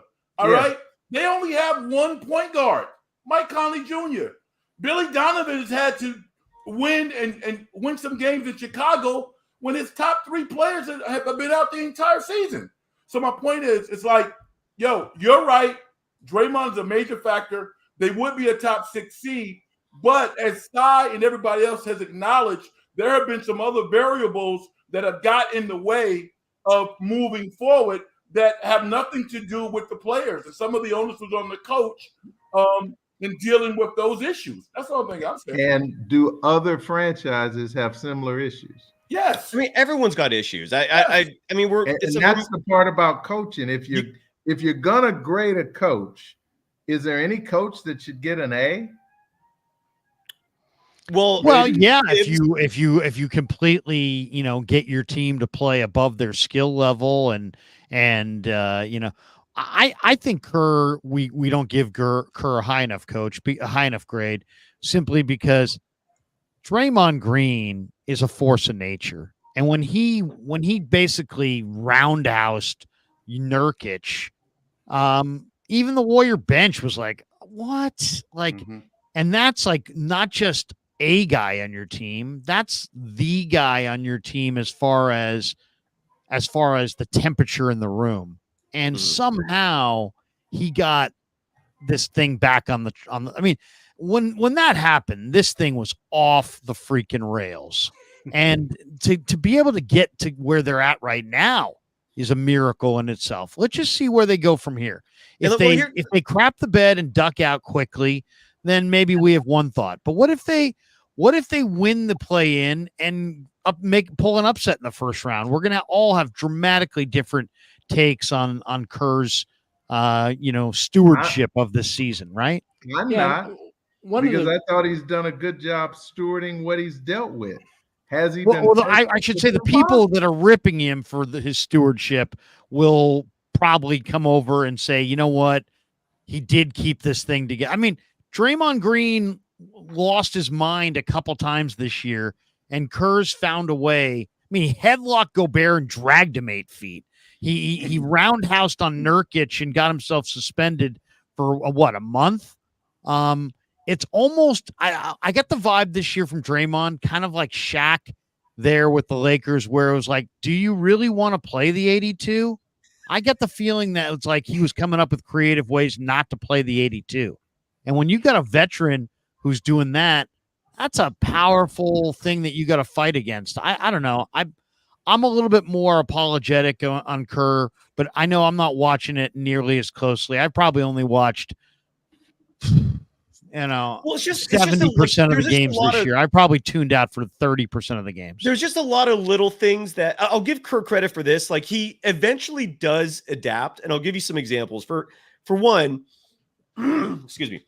It took Kerr like 50 games to finally put the impetus in terms of attention and focus on coaching challenges. It took him like 3/4 of the year to finally realize, I should probably have one of my assistants handle that on a full-time basis so that I could turn to him anytime I need help, right? And we saw this for like 60 games where he wouldn't call challenges when it was obvious, and then he'd call them at the end of games when he shouldn't. It was just a mess, and he's finally figured that out. He did. I'm giving him credit now. I don't think it should have taken 60 games, but he finally figured it out. He's figured out, for example, Gary Payton II, that GP2 should be treated similar to a top-level cornerback in the NFL who shadows a top-tier wide receiver depending on the matchup, right?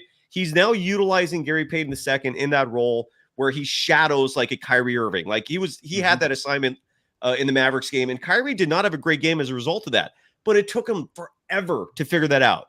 Trace Jackson-Davis should have been starting way sooner than 7-8 games ago. The results, I think, when we see the fact that the Warriors have been dominating the way they have recently, it starts with the fact that Draymond Green is no longer your starting center. He's now a power forward where he's supposed to be. His body's not wearing down as much because of all that extra pressure. Trace can play, and you're seeing the results. It's just he's slow to react, man. Why did he have Draymond starting though? Well, to turn things around, but he could have had Trace. He could have had Trace in there sooner too. You know, he was trying to find a way to take advantage of two assets, his two most athletic guys, Kuminga and Wiggins, and the only puzzle piece that can do that.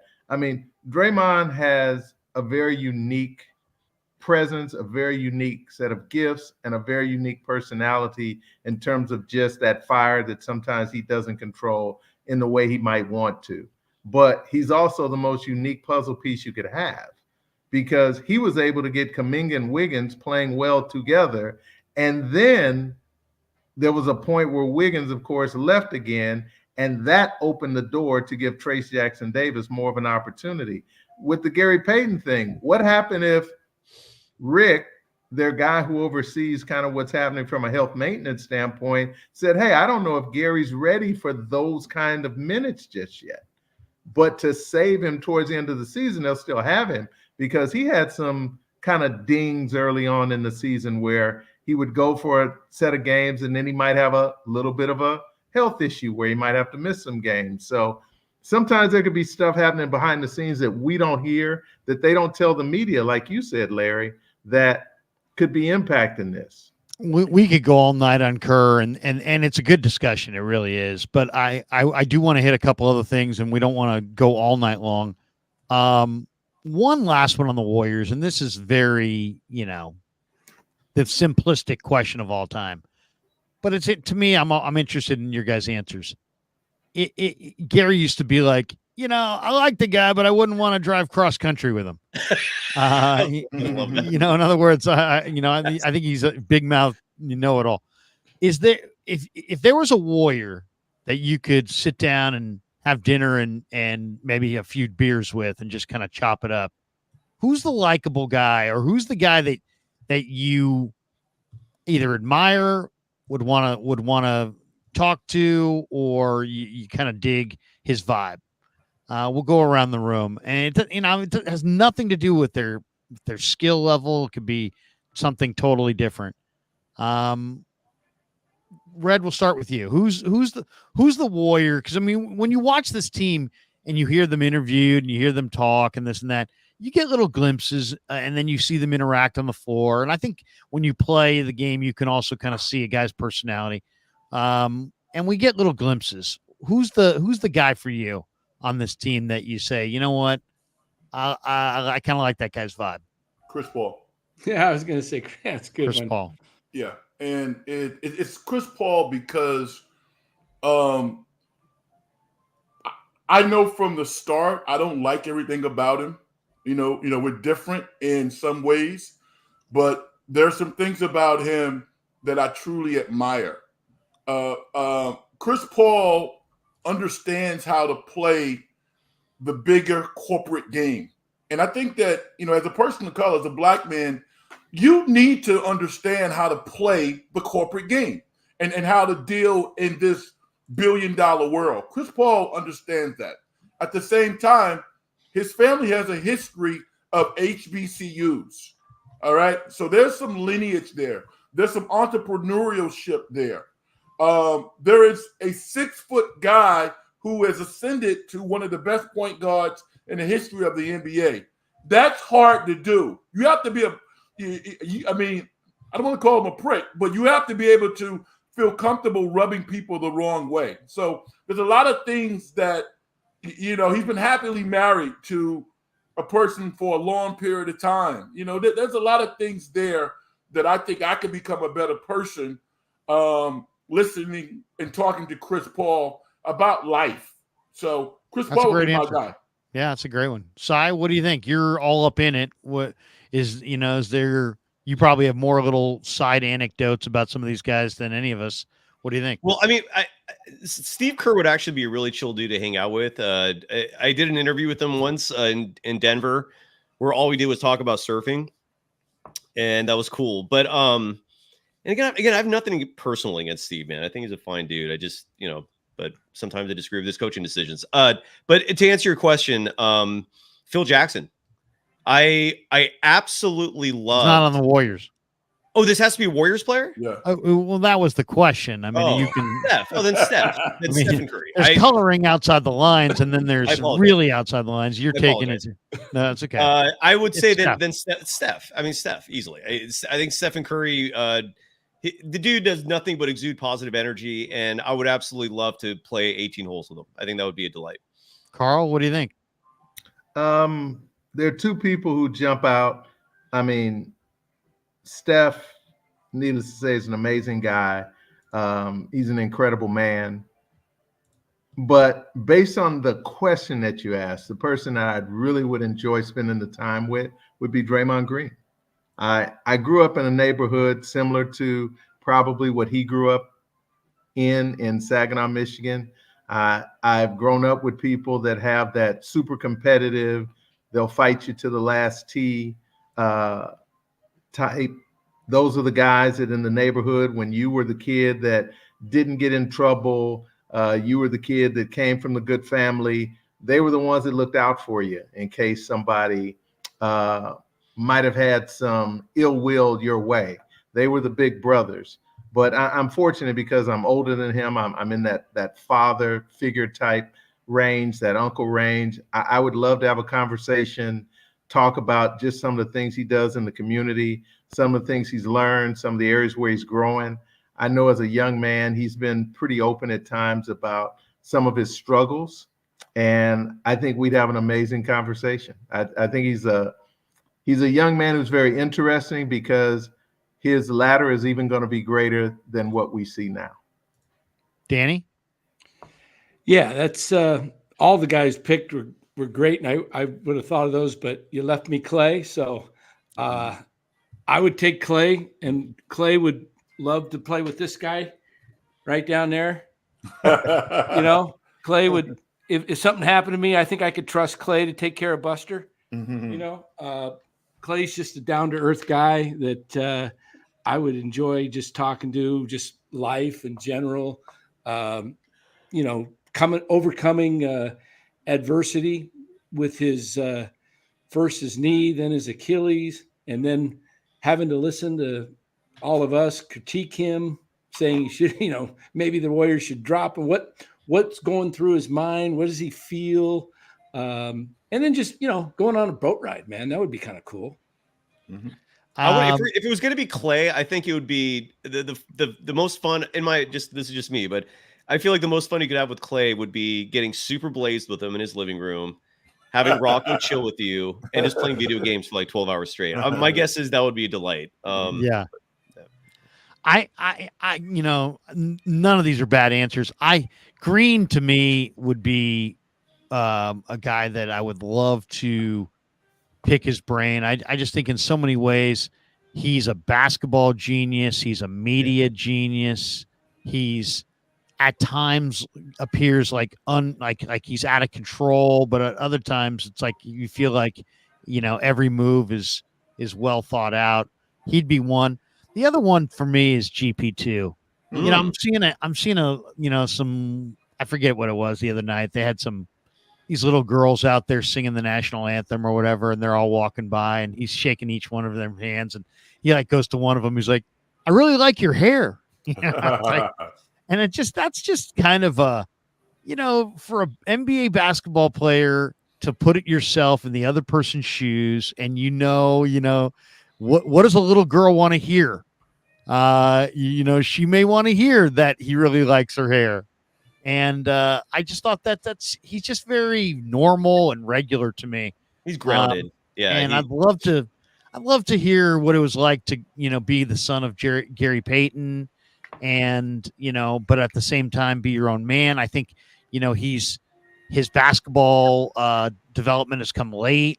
He's not your typical superstar, son of an NBA player who was maybe celebrated from 5 on. He had to work at it a little bit more, but I just love the way he sometimes, and I've heard him on the radio, and he's just so normal. Yeah. And so likable and regular and almost like, are you even a pro athlete? You don't sound at all like a pro athlete. And especially the other day when, these little girls were walking by and he's like, "I love your hair." So I would say Draymond and Peyton for me. His story is fascinating in the sense. I mean, there's a lot of things about him that are interesting. First of all, he almost wasn't in the NBA anymore, right? He was on the verge of begging for a video coordinator position with the Warriors before he cleared waivers and got a second shot. And thankfully they signed him. I mean, people forget that part of his history, but dude, I mean, I don't know if people are aware of this. Maybe this is a common story, but he's not Gary Jr. and Gary Payton II, right? Because Gary Jr. is 3 months older than him, because him and his brother were both in the womb almost at the same time with different moms, and they were born 3 months apart. I think the point I'm trying to make is dad was having fun, and who knows what that childhood was like though. But it must have been weird to have an older brother who's just 3 months older than you, who takes the junior name just because of timing. And so he gets Gary Payton II. Who knows what that childhood was like? I'll say this also about, that's a great question, because, you talk about all these guys being really good guys. A lot of the times teams reflect their leadership, take on the personification of the leadership. And we all know Kerr is just a fantastic human being, and they have picked some guys. I love Moses Moody's personality. The guy is sharper than a tack. I mean, he is one smart guy. I don't know if you've ever heard him speak at his high school. He wrote a poem I heard this year. It was phenomenal. Yeah, I've seen that. Yeah. Very inspiring. Very inspiring. Yeah, very. And he's handled the juggling of his minutes and career with total class, always the high road, never, Right. And I talked to Musselman about him because obviously he played for Musselman, and he's like, this is an old soul, and you get that vibe around Moses when you talk to him. It's like he's got maturity that goes beyond his years for sure. I mean, you would never think he's a 19, 20, 21-year-old age. He's like a guy in his late 20s, and even at 19 he seemed very, very mature. I almost like him in the game when he's playing better than Wiggins. I mean, he can play. He can take that small forward spot, and he hustles. Well, Dan, before you we were talking about that, how I think he should be playing over Wiggins now. I really do believe that. And Carl Herbert in the chat, I don't know what a maroon is, but you can clarify that. I'm being facetious. Carl Herbert has said Cy is a maroon. I think he meant moron, but yeah. I think Larry, this is impressive. I've never seen this before. This is incredible. What you're about to read.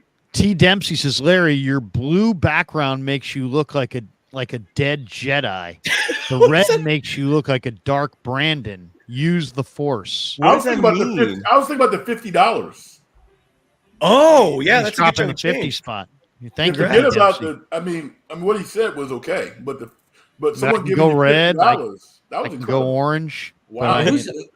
He gets a Sorry, anybody giving you $50, Si? Say again? Has anyone ever given you 50 or 100? We're not allowed to take those donations on Locked On, so I why not? No. Why not? Great question. I don't know.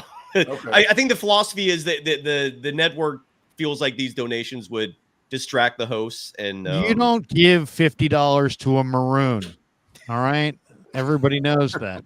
You're the network, so I didn't realize that. Okay. Yeah, exactly. I'm an no, employee. But Ty Dempsey, look at that with the 50 spot. Man, that's impressive. Thank you. What is a dead Jedi? What does that mean though? A dead Jedi? Well, I think he means he's a Star Wars guy. So am I. That's why I don't understand what that means. Do you know? Does anyone know?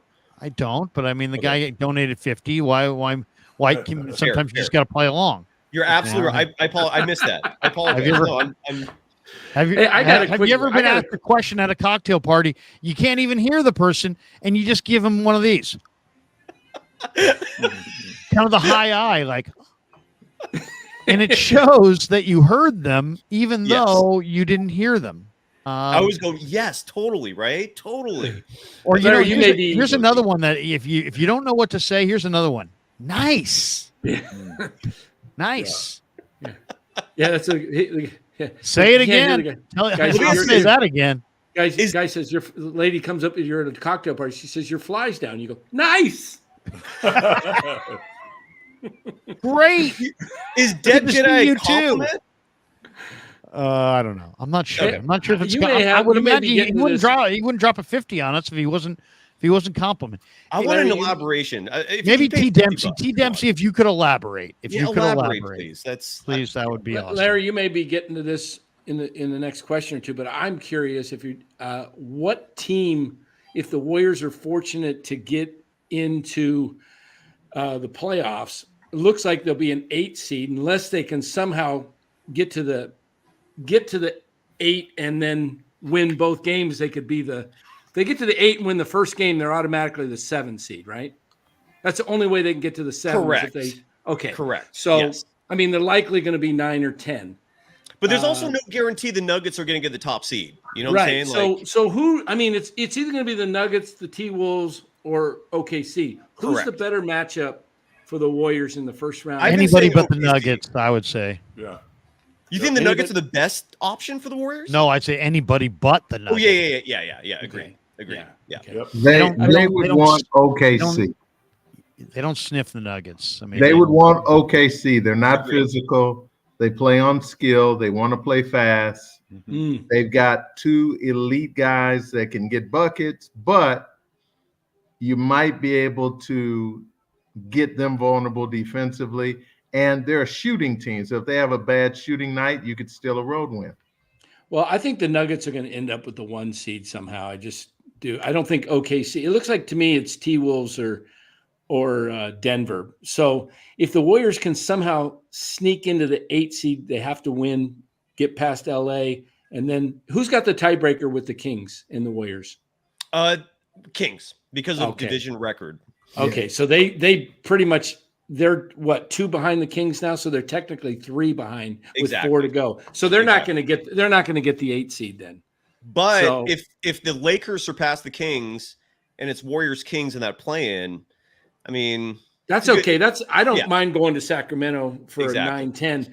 Then you, like Carl said, I think you want the Pelicans for game 2 to go on the road versus the Lakers, right? I mean, the Lakers. Yeah. Were you asking Carl a direct question, Danny? Well, I was agreeing with Carl. I think Carl said you want ideally the Kings first and then the Pelicans. You always want to agree with me, Danny. Yes. Always agree with the guy who has a baby grand piano in the background. It's good form.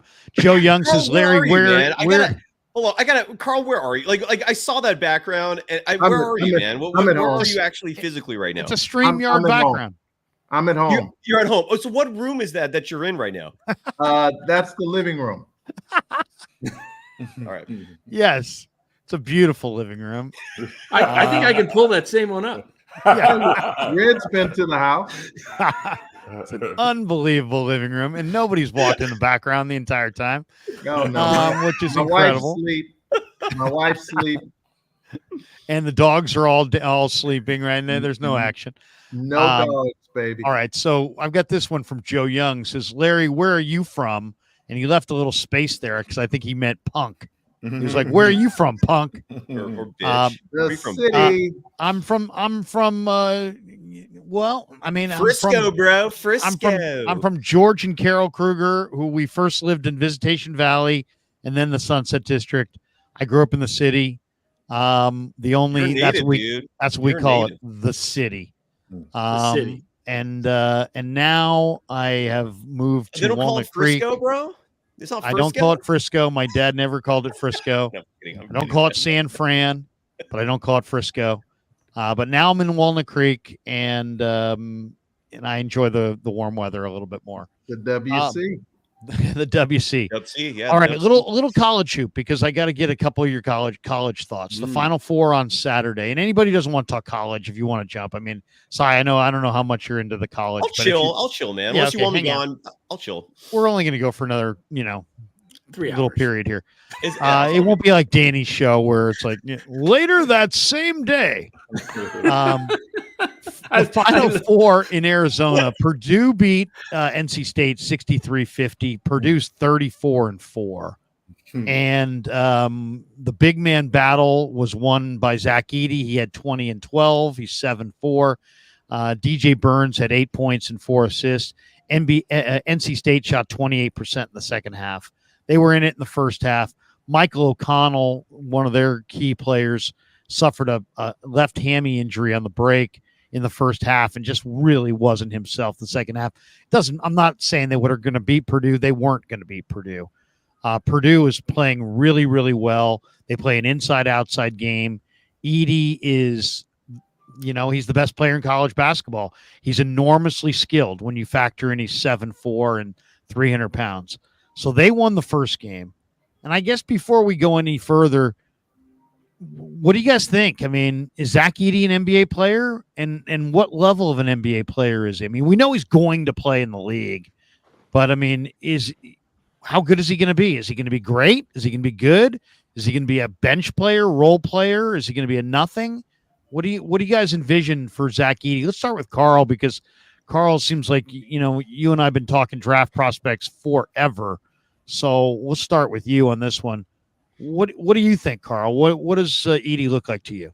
I think he's going to go somewhere between probably the 14th pick and let's say the 19th pick. I think over the course of 3 years, because if I were an NBA franchise, I would really want to put him on a development plan. I know he's going to be on a roster for most of the season, but he's also going to need to play at a franchise where he can kind of get Zubak'd, meaning he can be in an environment where they'll nurture him very early in his career and then eventually give him a role that he can play. And I think because he's a determined young man, he's going to work at it. His biggest challenges are he doesn't have a lot of balance whenever he has to make a counter move. And if he can't go over his left shoulder, he has a tough time getting up shots. He doesn't have a turnaround, and he doesn't use a sweeping hook, which I think he should develop. Defensively, he loves to be in drop coverage. So that's going to be tough because he's going to get pick and roll to death. So early in his career, it's going to be a challenge.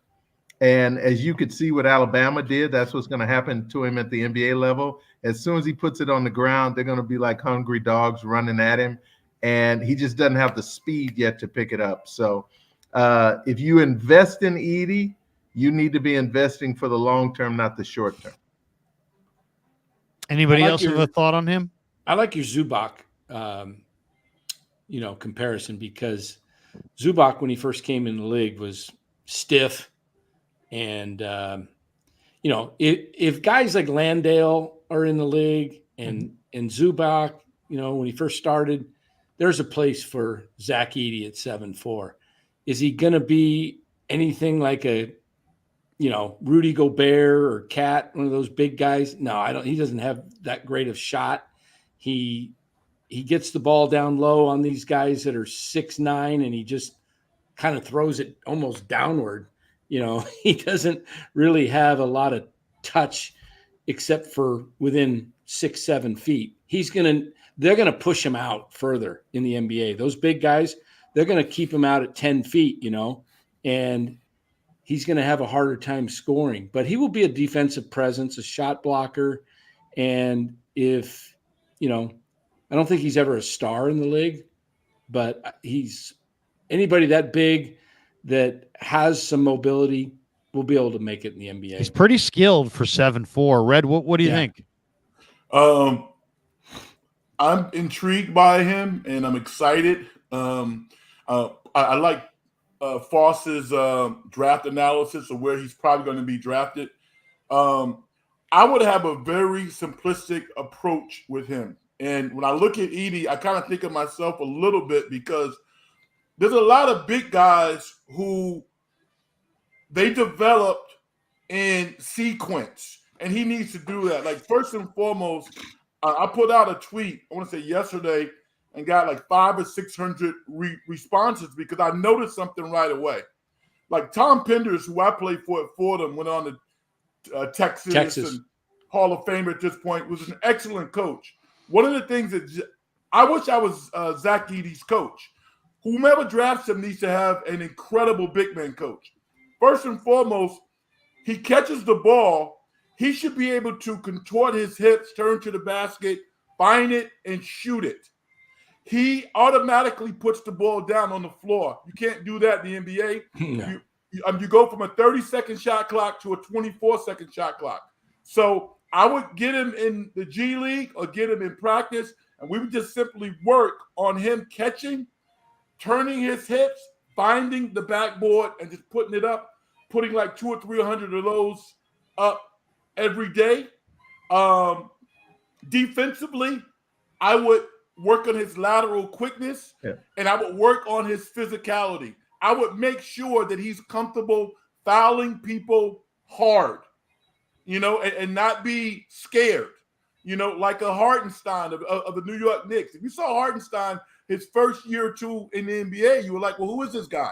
Hartenstein is about ready to sign an $80 to $100 million contract as a free agent. So Zach Edey's longevity in the NBA will be determined upon his inner toughness and the coaching that he receives. He has more than enough ability. I don't think he'll ever be a star, but if Boban can be in the league for 7 years, Zach Edey should be in the league for at least 10 years.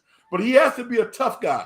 He has to show that he's willing to get dirty and do the simple things. I wish I was his coach, to be quite honest with you. I think he has potential. Sai, what you watch the NBA? Probably don't watch nearly as much of Edie, but you've watched him a little bit. What do you think? There's nothing I could add. Yeah, I think you guys nailed it perfectly. I'm curious to know what you guys think about what a lot of people are saying, which is that this is one of the weakest drafts upcoming in the NBA. Would you agree with that sentiment? No. I don't agree with that either. All drafts seem to formulate, from this point on. You've got some international players that people don't know a whole lot about. This kid Rasacher from France, the big man Alexander Sarr, 7-1 from France. Those guys are going at the top. I think right now it's as unknown a draft. By the way, Zach Edey on NBADraft.net, they have him going. Do you guys want to guess? With that, if you have looked, don't say. But if you haven't looked, guess where he's projected to go in the 60-person 2-round NBA draft. Where do you think? I'd say 26 to 31. 26 to 31. Danny? I'll say 14 to 16. Yeah. Sai? I'll say 5. I'll go the other direction. Red? I'm going to say 16, 17. I was shocked when I saw this. They have him at 37. Ooh. Oh, wow. The 6th pick of the 2nd round. That's really low. I was thinking that, but then I thought, no way. They couldn't go 2nd round with that big of a guy, but geez. But there, so it tells you there's some some decent talent in there. All right. If you guys how many of you guys watched the tourney? I watched the tourney. I mean, Sai, you're not a tourney guy. Well, I watched the women's side, but okay. No, the men's side. But on the men's side, who would you say was a player? Like, granted, there's so many unknown players, right? But who was a player that you saw in the tournament that you would love to get your hands on in the NBA? Kid out of Tennessee, Dalton Neck. Oh, Connect? Is it Connect? Neck or Connect? It's Connect. Connect. I like him a lot. He's got a little bit of Gordon Hayward in him. He's tough mentally. He's aggressive. He's super confident. He'll be able to stroke it, and he's not a bad athlete. Hey now, sorry. I love Reed Shepherd. Love him. Who's that? Reed Shepherd. Reed Shepherd out of Kentucky. Love him. Kentucky. He's got a brain for the game. Also, a guy who's really improved his stock is Tristan. Tristan Newton is going to be a star. I'm trying to think of the kid's name, Red. He used to play for the Maverick. Josh Howard. He's got a lot of Josh Howard in him. Just kind of flows, just kind of moves. He's tough. He's aggressive. He's a big 6'5" guard. They're saying he's going 44 in middle of round 2.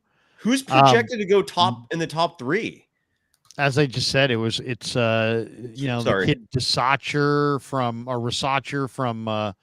which I'm butchering that, from France, 6'9" forward. Alexander Sarr, who's a 7'1" center from France. Dalton Connect from Tennessee. Okay. I like that Cody Williams from Colorado. Reed Shepherd from Kentucky. That's the top 5. I'll tell you a couple guys that I like, and I hate this team, but I really did enjoy watching these two guys, and I think they both are going to be good NBA players. Duke, the Kyle Filipowski, the 7-footer. He plays with some fire. He's got some body strength. He needs more fluidity. He needs work, but I think he's an NBA big for sure. And I'll tell you this, the guy that I just loved watching in this tournament is the Sacramento kid from Duke, Jared McCain. Yes. I don't, he's a 6'3" guy, but man, it's just like he was knocking down shots. It's like if you don't guard this guy, he's knocking that shot down. I hope Filipowski stays because the combination of him and Cooper Flag next year, along with one of those guards, Proctor, even if McClain goes pro, which I'm cool with, because I think his top end is kind of where he is. He'll come in the league next year and have some flashes. But the kid Proctor from Australia, I think he needs another year because he actually came into college a year before graduating high school because they needed him. So he's a really young kid. But with Cooper Flagg and Filipowski next year, I mean, you're going to see kind of a vintage Duke 90s type of team. They're going to be really, really exciting if he stays. And like Foss said, he could come out this year and be drafted in the top 20, but he needs to stay because the physicality of the game, he hasn't really totally bought into and embraced yet. I think that would be a detriment to his success at the NBA level. Where are you guys with Jared McCain? Parks. Yes. Well, that's not good. He's better. McCain, he's a freshman, but he's a good player. But I like see him tomorrow night. Two guys you're going to see in Castle and Klingon. Castle is a tremendous athlete. He just makes great plays. I don't know though that he's a 1 or a 2. I'm looking at him. I don't see. He's kind of like a Moses Moody type. Yeah, I mean they list him as a point guard, 2 guard. I don't know that he strikes me as a point guard or a pure 2 guard. But Jared McCain, guys, can flat out shoot the ball. He can. He's good. I mean, he's intriguing. What do you guys think tomorrow, though? Well, before we get to that, one last guy I got to get your guys' thoughts on the Grand Canyon kid. The Grand Canyon. Did you guys see the kid? Yeah. Love his toolbox. He actually little. plays a lot like somebody who does broadcast on the Warrior games. Darrell Wright. He's got a shake in him. He's got a creativity. It's kind of got a little bit of Cedric Ceballos. A little out of control at times. Well, let's just be honest. He had 0 assists probably for the season.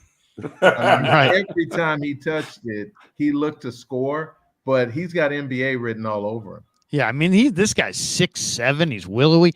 To me, he looks like kind of like Andrew Wiggins with without much of an outside game, but a tremendous desire to get to the rim. I mean, like if you told Wiggins, I'll give you $1,000 every time you go to the rim. This guy's so long like that. He's 6'8", 6'9", and he can seemingly get to the rim at will. I thought some of his forays to the hoop were amazing to watch. Hey, he just grew 2 inches during your analysis. Yeah, I mean, seriously, I don't know what he's going to measure. 6'8", 6'7", 6'9". He's big. Okay, tomorrow night, and then the other game was UConn smoked Bama. Bama hung around. It was 86-72. Connecticut's won 11 NC2A tourney games by 13 points or more. Castle had 21, as Danny referenced. Donovan Klingon had 18 and 4 blocks. UConn led by 4 at half, and they pulled away in the second half. Grant Nelson had a big day. Mark Sears, another player I really, really like. He had 24. Made him some money. What do you guys think of tomorrow night? What are we going to see? Is it going to be Connecticut in a blowout? Is it Purdue in an upset? What's the spread in this game? Let's see. Let me see. Probably about 6. I could pull it all up. I can tell you is what's going to happen. It's Connecticut by 6.5. All I can tell you is what's going to happen. The first time Klingon blocks one of Edie's shots, you're going to just hear a pall in the audience. If they can contest him at the rim over that left shoulder, that jump hook, it's going to be tough because they are so focused on him having a productive night. You can see that Braden Smith has come back to earth a little bit. I mean, the other guys, they're nice pieces. They fit their team, but you're playing with a secondary power forward. They're going to be able to isolate him with all that motion and their diving and their cuts. UConn by 15.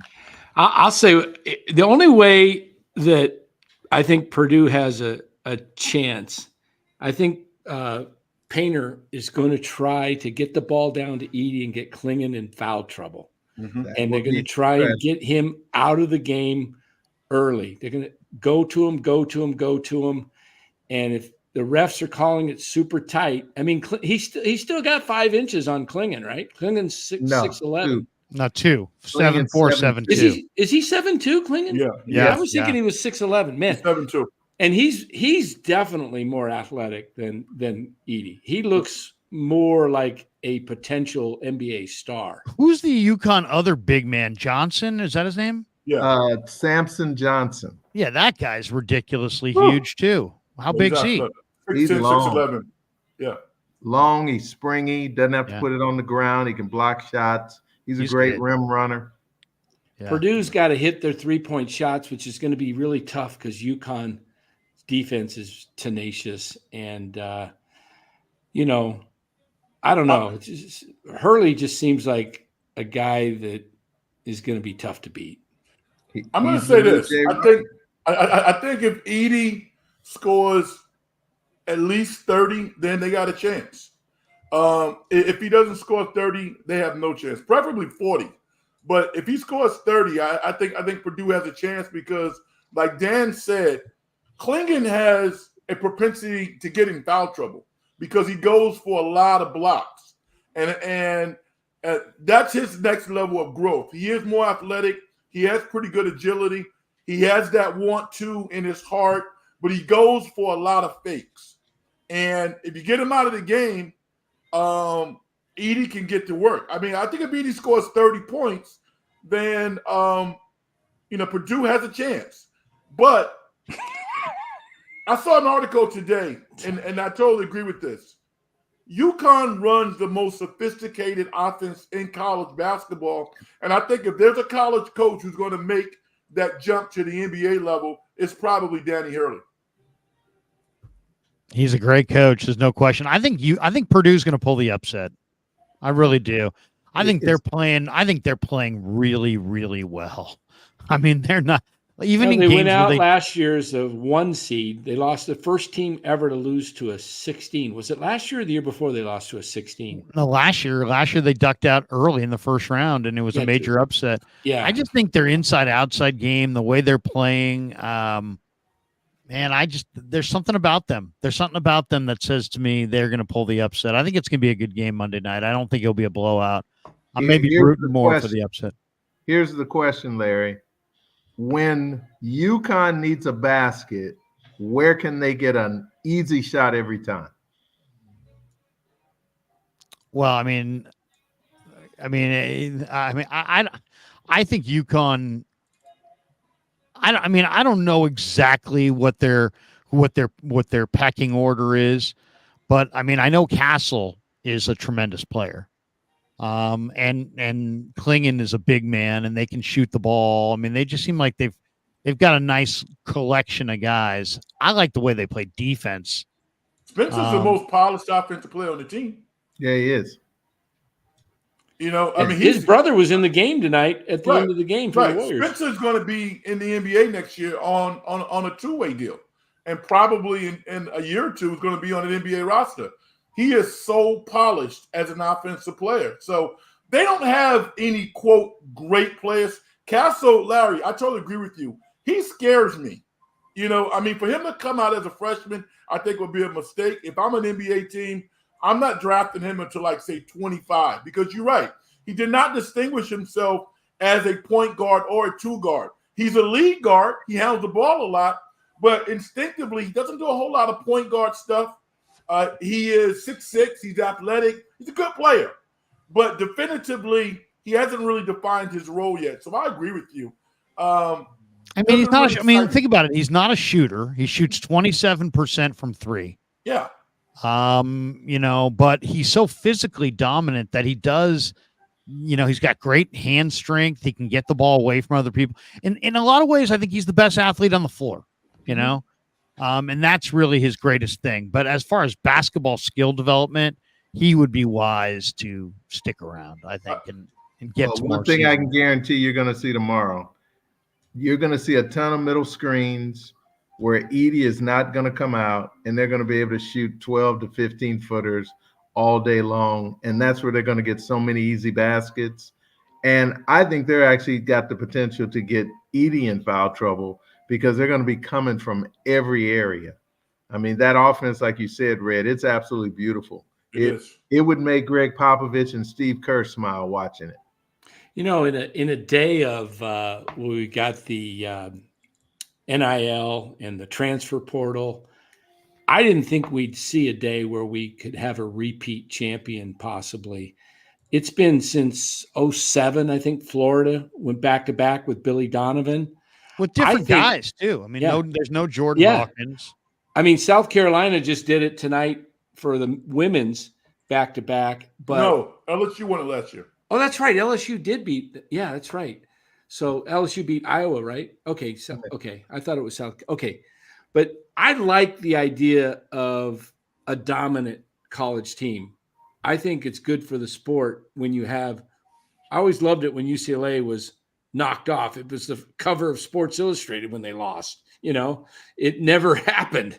And it brings kind of more interest to the game, I think, when you have a program that is to be the bird on the perch, you want to knock off. And so I'm hoping UConn wins tomorrow. Is Connecticut the best program in the country in the last 25 years?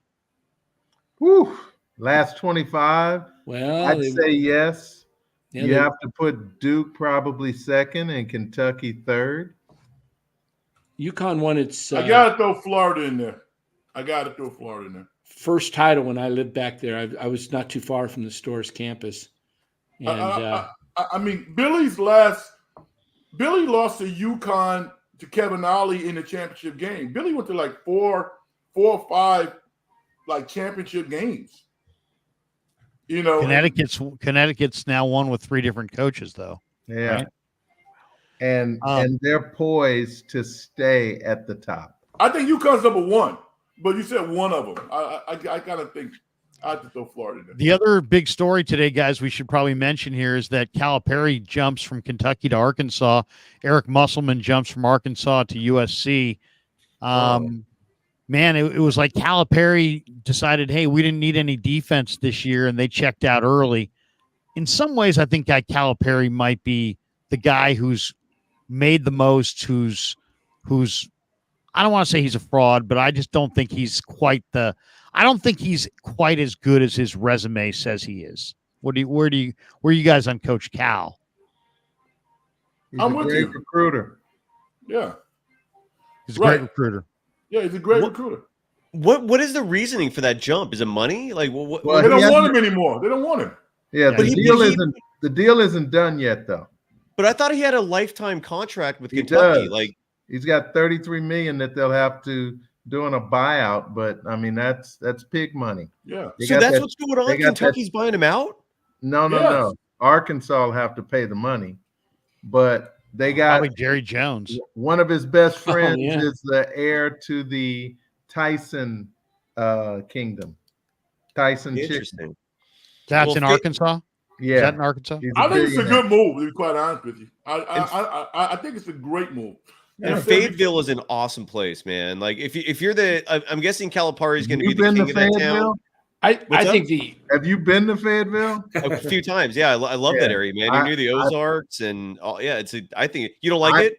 I played there in a game there at the arena against the Razorbacks, and I will just tell you, outside of Luby's, there was no place to go, which is like a cafeteria. Maybe it's changed. Oh, Lupe's, Lupe. I've been to the Lupe. The town it's a fun college town with they had a good downtown scene, man. I don't remember it being dead, but I think it's a beautiful area. I mean, because to me, if you're a college coach, like wherever you are, especially if you have like Calipari's, prestige and prominence, man, you're like the king of that area. You're like the king. That town is yours.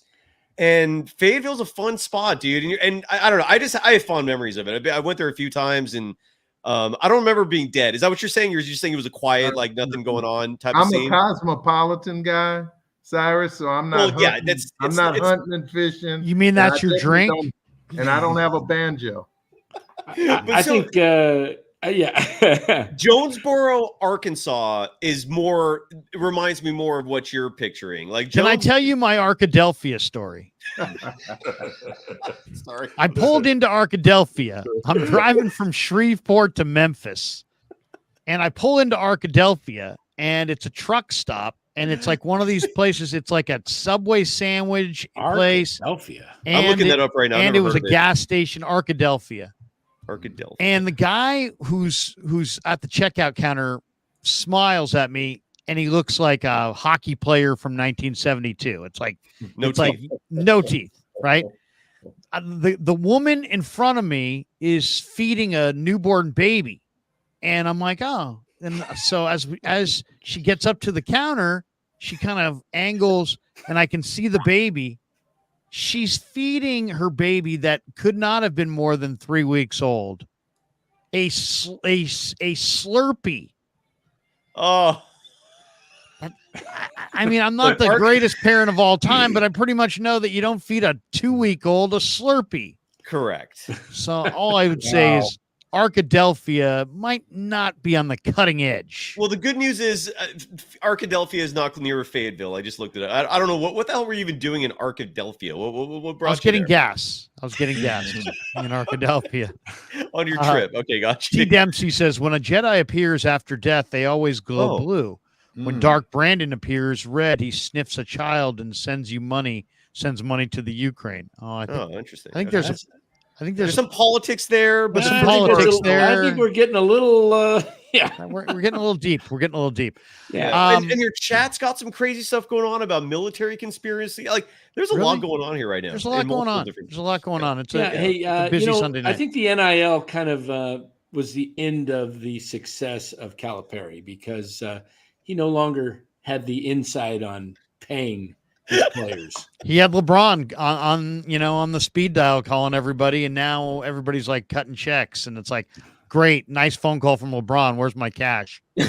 All right, guys, good stuff. That's going to do it for us. Cy, we'll let you go first. Tell us about Locked On and where people can find it, and what number you're up to right now, and when you go next, and what your topic is. Well, it's embarrassing to say what our number is up to after what you revealed. We're at what are your numbers, Si? 12.7 thousand, which is what, a quarter of what you got, Larry? That's not embarrassing, Si. You haven't heard my numbers yet. The last time that I talked, you were like at 8 something, dude. 12, yeah. I mean, 12,000. Are you kidding me? That's incredible. Thanks, man. Thank you. But Larry's the king of this town. 41,000. Bravo. Locked On Warriors. Yeah, go check it out. I'm also you go 5 or 7. You go 7 days, or you go 5 days? 5 days. 5 days. Yeah, 5 days. It's 5 days a week. Some 4 or 5, depending. It's typically 5. We always go post game. And what I'm thinking, Larry, I don't know if you're up for this. I feel like we should repeat what we did tonight. You come on Tuesday night, and then we'll just jump right here afterwards, man. What do you think? Doubleheader? Yeah, let's do it. All right, we'll stop by Arkadelphia for a Slurpee. We'll get over here. Let's do it, man. We'll hit on some women in Arkansas and pick up their babies and have a good time. Yeah. I don't know about any of that, but did it make sense? Did that make sense at all? Probably not. It's okay. If my wife's listening, I have no idea what size talking about. Sounds like to me, pig in a pickle would do really well in Arkansas. Yes, it would do exceptionally well. Are you kidding me? 5-star restaurant at and you don't even need the pickle. So I will talk to you soon. All right, good night, guys. Later. All right. Carl, give us your breakdown, man. When are we going to see you again? Can you make it Tuesday night? Are you around Tuesday night for a little? I got a feeling I'll be around. I think I'm going to be in the South Bay. Just hit me up. It's going to be a fun night, and I definitely think there's going to be some energy in that building on Tuesday. Could you possibly just go back to the Baby Grand and play us just a little something? Just I'll go back. All right. Little John. I'll call in and send a 50. There you go. We'll see you Tuesday night. All right. See you, Carl. Red, how's the dungeon going? Hey, man, we're content rich. We're subscriber poor. So anybody out there listening, check the show out. If you like it, then subscribe. But let's get everybody in here. We got over 1,000 people that are watching this show. Everybody go over to Red's channel. It's In the Dungeon Show, ENTHA Dungeon Show. Yeah, man. It's content rich, man. I mean, the people that follow that show, that join, I am so privileged and so appreciative of the time that we have. But yeah, we need to run the numbers up. It'd be nice to get up to 1,000. Awesome, man. But I'm having a lot of fun. You can hit me up on X at Big Frank Red. Writing is something that I love to do. I love to converse and have intelligent conversations, and it's always great to get on your show whenever the opportunity presents itself. Dan, I even sneak into your show, and every now and then, you're my Giants conscience. Right. Keep me informed so I can sound halfway intelligent when I have a baseball tweet out there. So keep doing a great job, and I'm watching from time to time. Thank you. Appreciate it. Yeah, I'm enjoying your show. I know a lot of my subs have come over to your show, and love the content, and the way you were able to carry on solo is amazing. I appreciate you, Frank. Have a great night, brother. Good to talk to you. Always, it's I wish we could do a regular thing and talk 3-4 days a week, because I always learn about everything: basketball, life, baseball, football, thoughts. I mean, you're fantastic, and you've always been fantastic. So you're always welcome here, man. Well, thank you. I appreciate that. And just in closing, what you've done is incredible. I mean, you've gone so far in such a short period of time, and in a lot of ways, you're just starting. I mean, when I think of the San Francisco Giants as an insider, somebody covering the Giants, I think of you. And because our relationship extends decades, I truly root for your success. It's awesome. Nobody works harder than you. Nobody works harder than you. You're a testament of what this industry can be. You're gracious, you're humble, and you're hardworking, and you're truly an inspiration, man. So keep it up. All right. Thank you. I love what you're doing on your channel. It seems like just yesterday we're sitting there in the media section, watching Warrior games, chopping it up and talking ball, and yes, sir. Those very sweet memories. And I'm glad that we can kind of reconnect in this forum. And well, maybe if you're around Tuesday night, we'd love to have you back. Okay, reach out. Take care, gentlemen. Bye-bye. Sounds good. Good stuff. And then there was one. Yeah. Danny. We didn't talk any baseball, but the Giants got a win today, Danny. What'd you think of the Giants win? We did our show as usual. It was a fortunate win. You take them, but they didn't. Wasn't an exciting win. Like they went out and won it. They were given the game. Yeah, they're not hitting. They're not hitting at all, and I have concerns, because this was my concern going into the season. This lineup, I'm not. They don't have any guys that really hit for average. I mean, even you've been pretty accurate so far with Jung-Hoo Lee. He is 60% ground ball rate. Well, 59, but call it in the KBO. How much higher is that going to be in the major leagues when they have all the analytics and the scouting departments that can actually pitch to his weakness? And he's rolling the ball over at a 60% rate. I think that's going to be higher, more like 65. And it's going to, I think he's got talent, but it's going to take him a while to learn this league. And believe me, that is major. Because when you get to the 5 spot, their lineup today was 5 was Chapman, 6 was Wade, 7 Estrada, 8 was Yaz, and 9.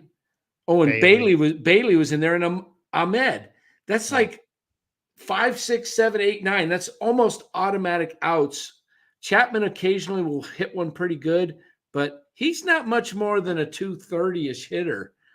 And, he hits it hard when he hits it, but he doesn't in the big leagues. You better hit it hard where they ain't, because if you hit it hard, they're going to get to it. And he strikes out too much for me. And I just don't see how they're going to score runs. We talked about it the other night on NorCal Sports Network, where they're going to win a lot of games like they won today, 3-2, 4-3. But I don't see them winning games, like you said, 8-7, 9-8. That's going to be rare. It's going to be interesting to see what they do when they venture out on the road, because this park suppresses offense and almost forces teams to play the Giants in their game, 3-2, 4-3, 2-1. But if you get out in some of these ballparks where the ball goes and, seen teams put up 5 spot, 6 spot, I mean, this is going to be a very challenging thing for this offense to overcome. I just wish they had gone one more real bat in the outfield. I don't like looking at stats, but man, Lee's at 205 with a 267. I don't mind the stats can be deceiving. I'm just looking at the ground ball rate. Lots of ground balls. Yeah. I mean, Elliot Ramos came up a couple years ago and was promptly sent back down because all he did is top the ball over with a weak grounders. And it was like, okay, he can't. So they wanted him to, drive the ball more, and they wanted to see him get the ball with some lift. So he did. He went out and worked on his game. And last year he hit over 300 in the PCL, but he was hitting the ball hard, 100 miles per hour, a lot over. In fact, he had 2 balls over 110 with the Giants. He had the 2 hardest balls hit, and he only played for like 30, 40 at bats last year. So I don't know. Your picture froze on us for some reason. Oh, did it? I don't know if you got too many things going. MF says bring up Hunter Bishop. He had a home run today. I saw that. We'll see. We'll see with the Giants. They got a win today, and it was good to see them get a win today. That's for sure. But they're going to struggle to win 7-6. They won 3-2. They're going to struggle to win those high-scoring games, I believe.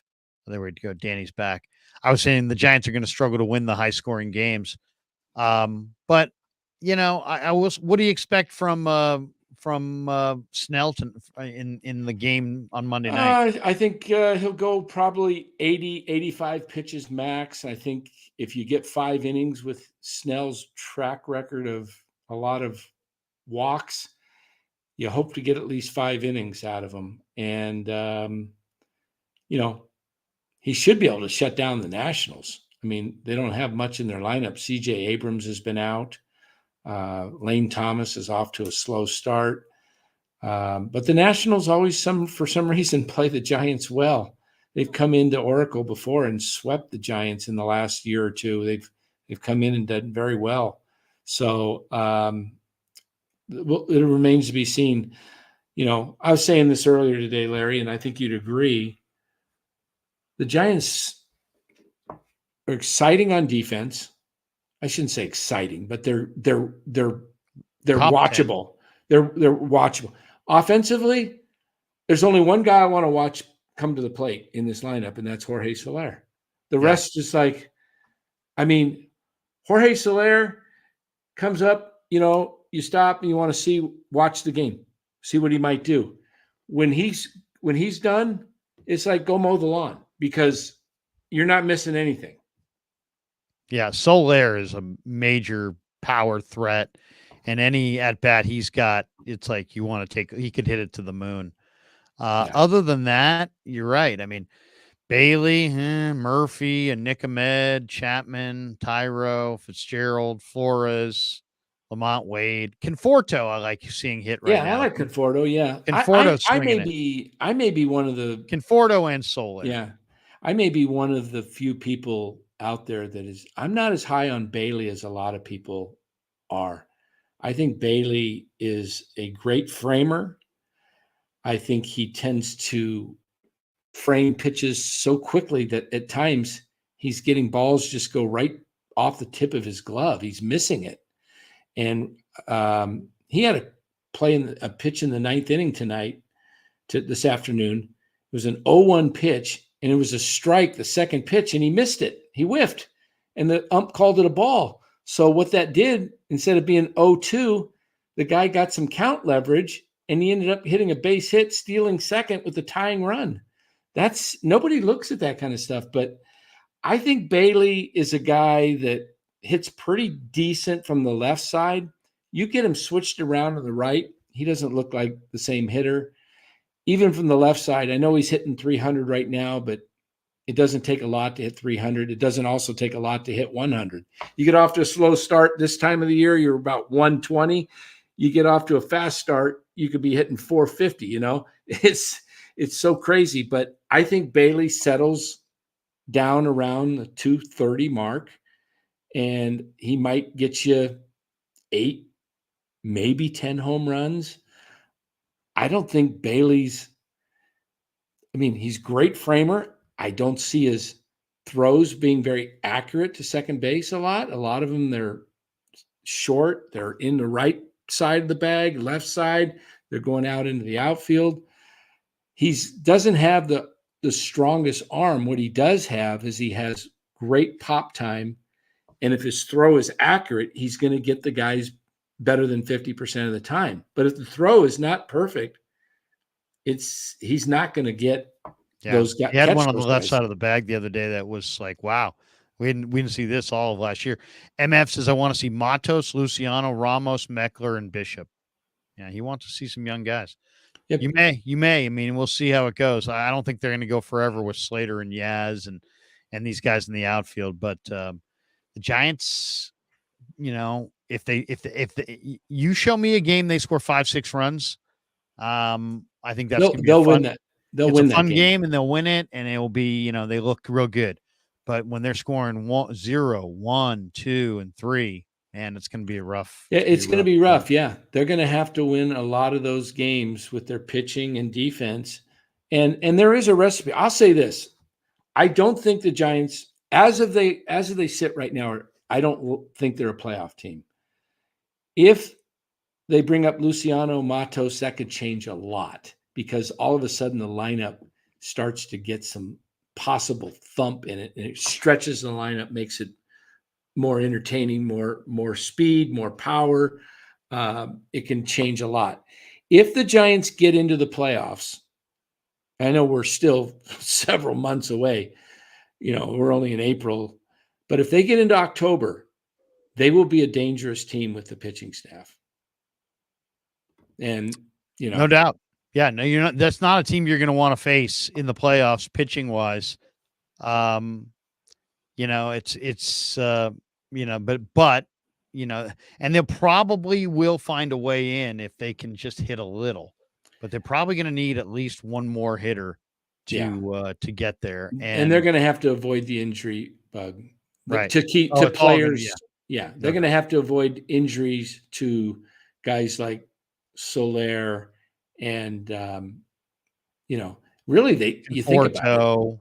Yeah, they don't have the big depth. They just don't. There's not. Soler's probably their biggest guy. Flores could step in a DH role, but if Yaz goes down, I think they're improved.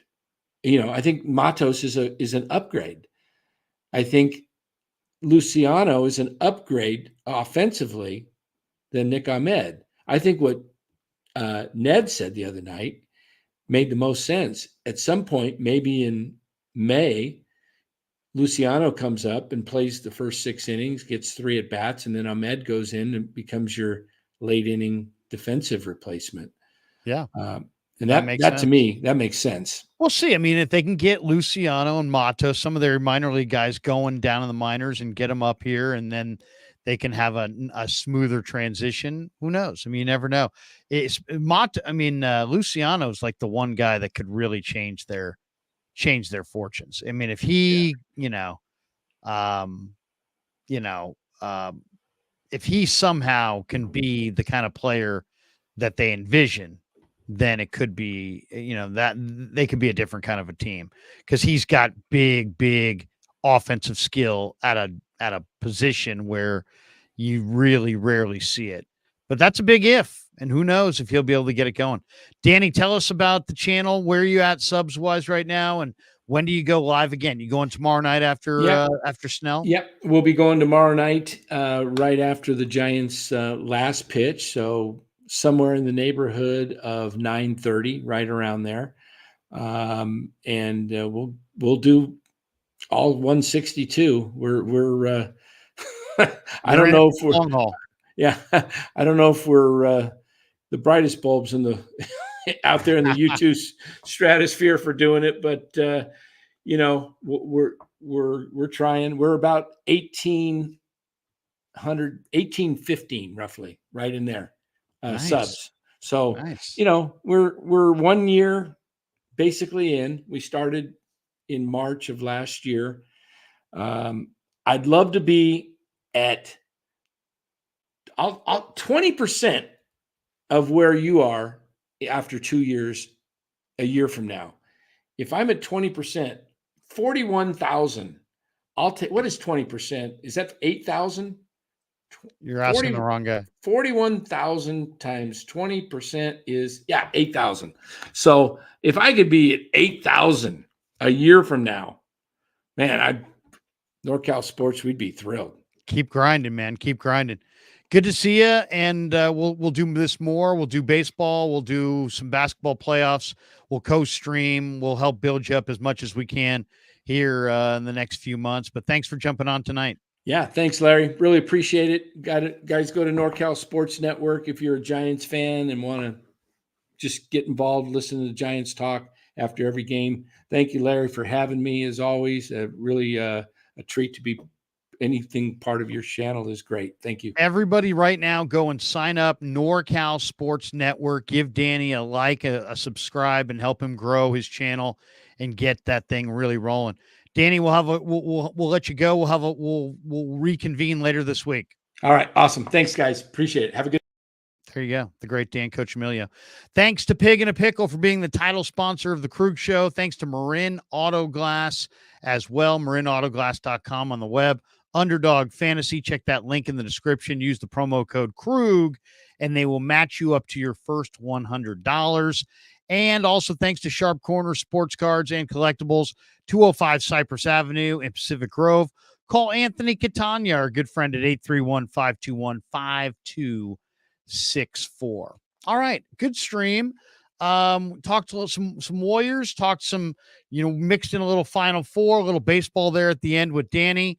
Tomorrow, let me give you guys the schedule on the Krug Show because we got a lot cooking coming up this week on the Krug Show. Hope you guys like Brian Baldinger, by the way.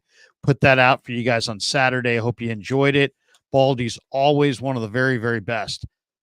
Tomorrow morning at 8:30, I'll do a live stream with the great Damon Bruce. Grant Cohn and I believe, are going to live stream tomorrow afternoon, probably around 2 or 3. Brad Graham is going to be in the house tomorrow as well. We're going 3 live streams on a Monday as we get closer to the draft. Brad Graham is as good a 49er content creator as there is. He's going to join us tomorrow at noon. And then Tuesday, I believe Raj will be in the house. We'll talk a little football with him. Wednesday is 49er local media day. So I'll be down in Santa Clara interviewing some of those players. We'll also do another stream with Damon on Wednesday. Thursday, Lee Koba, one of the West Virginia linebackers, who's one of my favorite players for the draft, is going to stop by at noon. We'll do a live stream with him about his process leading into the draft. Hopefully Thursday night we'll hook up with Vish as well. Friday morning, Damon Bruce, Chase Sr., Saturday morning, the coach. So we got a lot going on the channel, a lot of things scheduled, a lot of new things in the works. So the draft is coming up. Mike says, when is the draft? The draft is on the 25th of April. So it's coming up here in about 3 weeks. So, and we'll do a bunch of stuff leading into the draft and, of course, draft weekend. So thanks to all the sponsors. Thanks to all of you. Really had a fun time tonight. I hope you guys enjoyed the stream. And until next time, peace. Yeah, never met a man I've been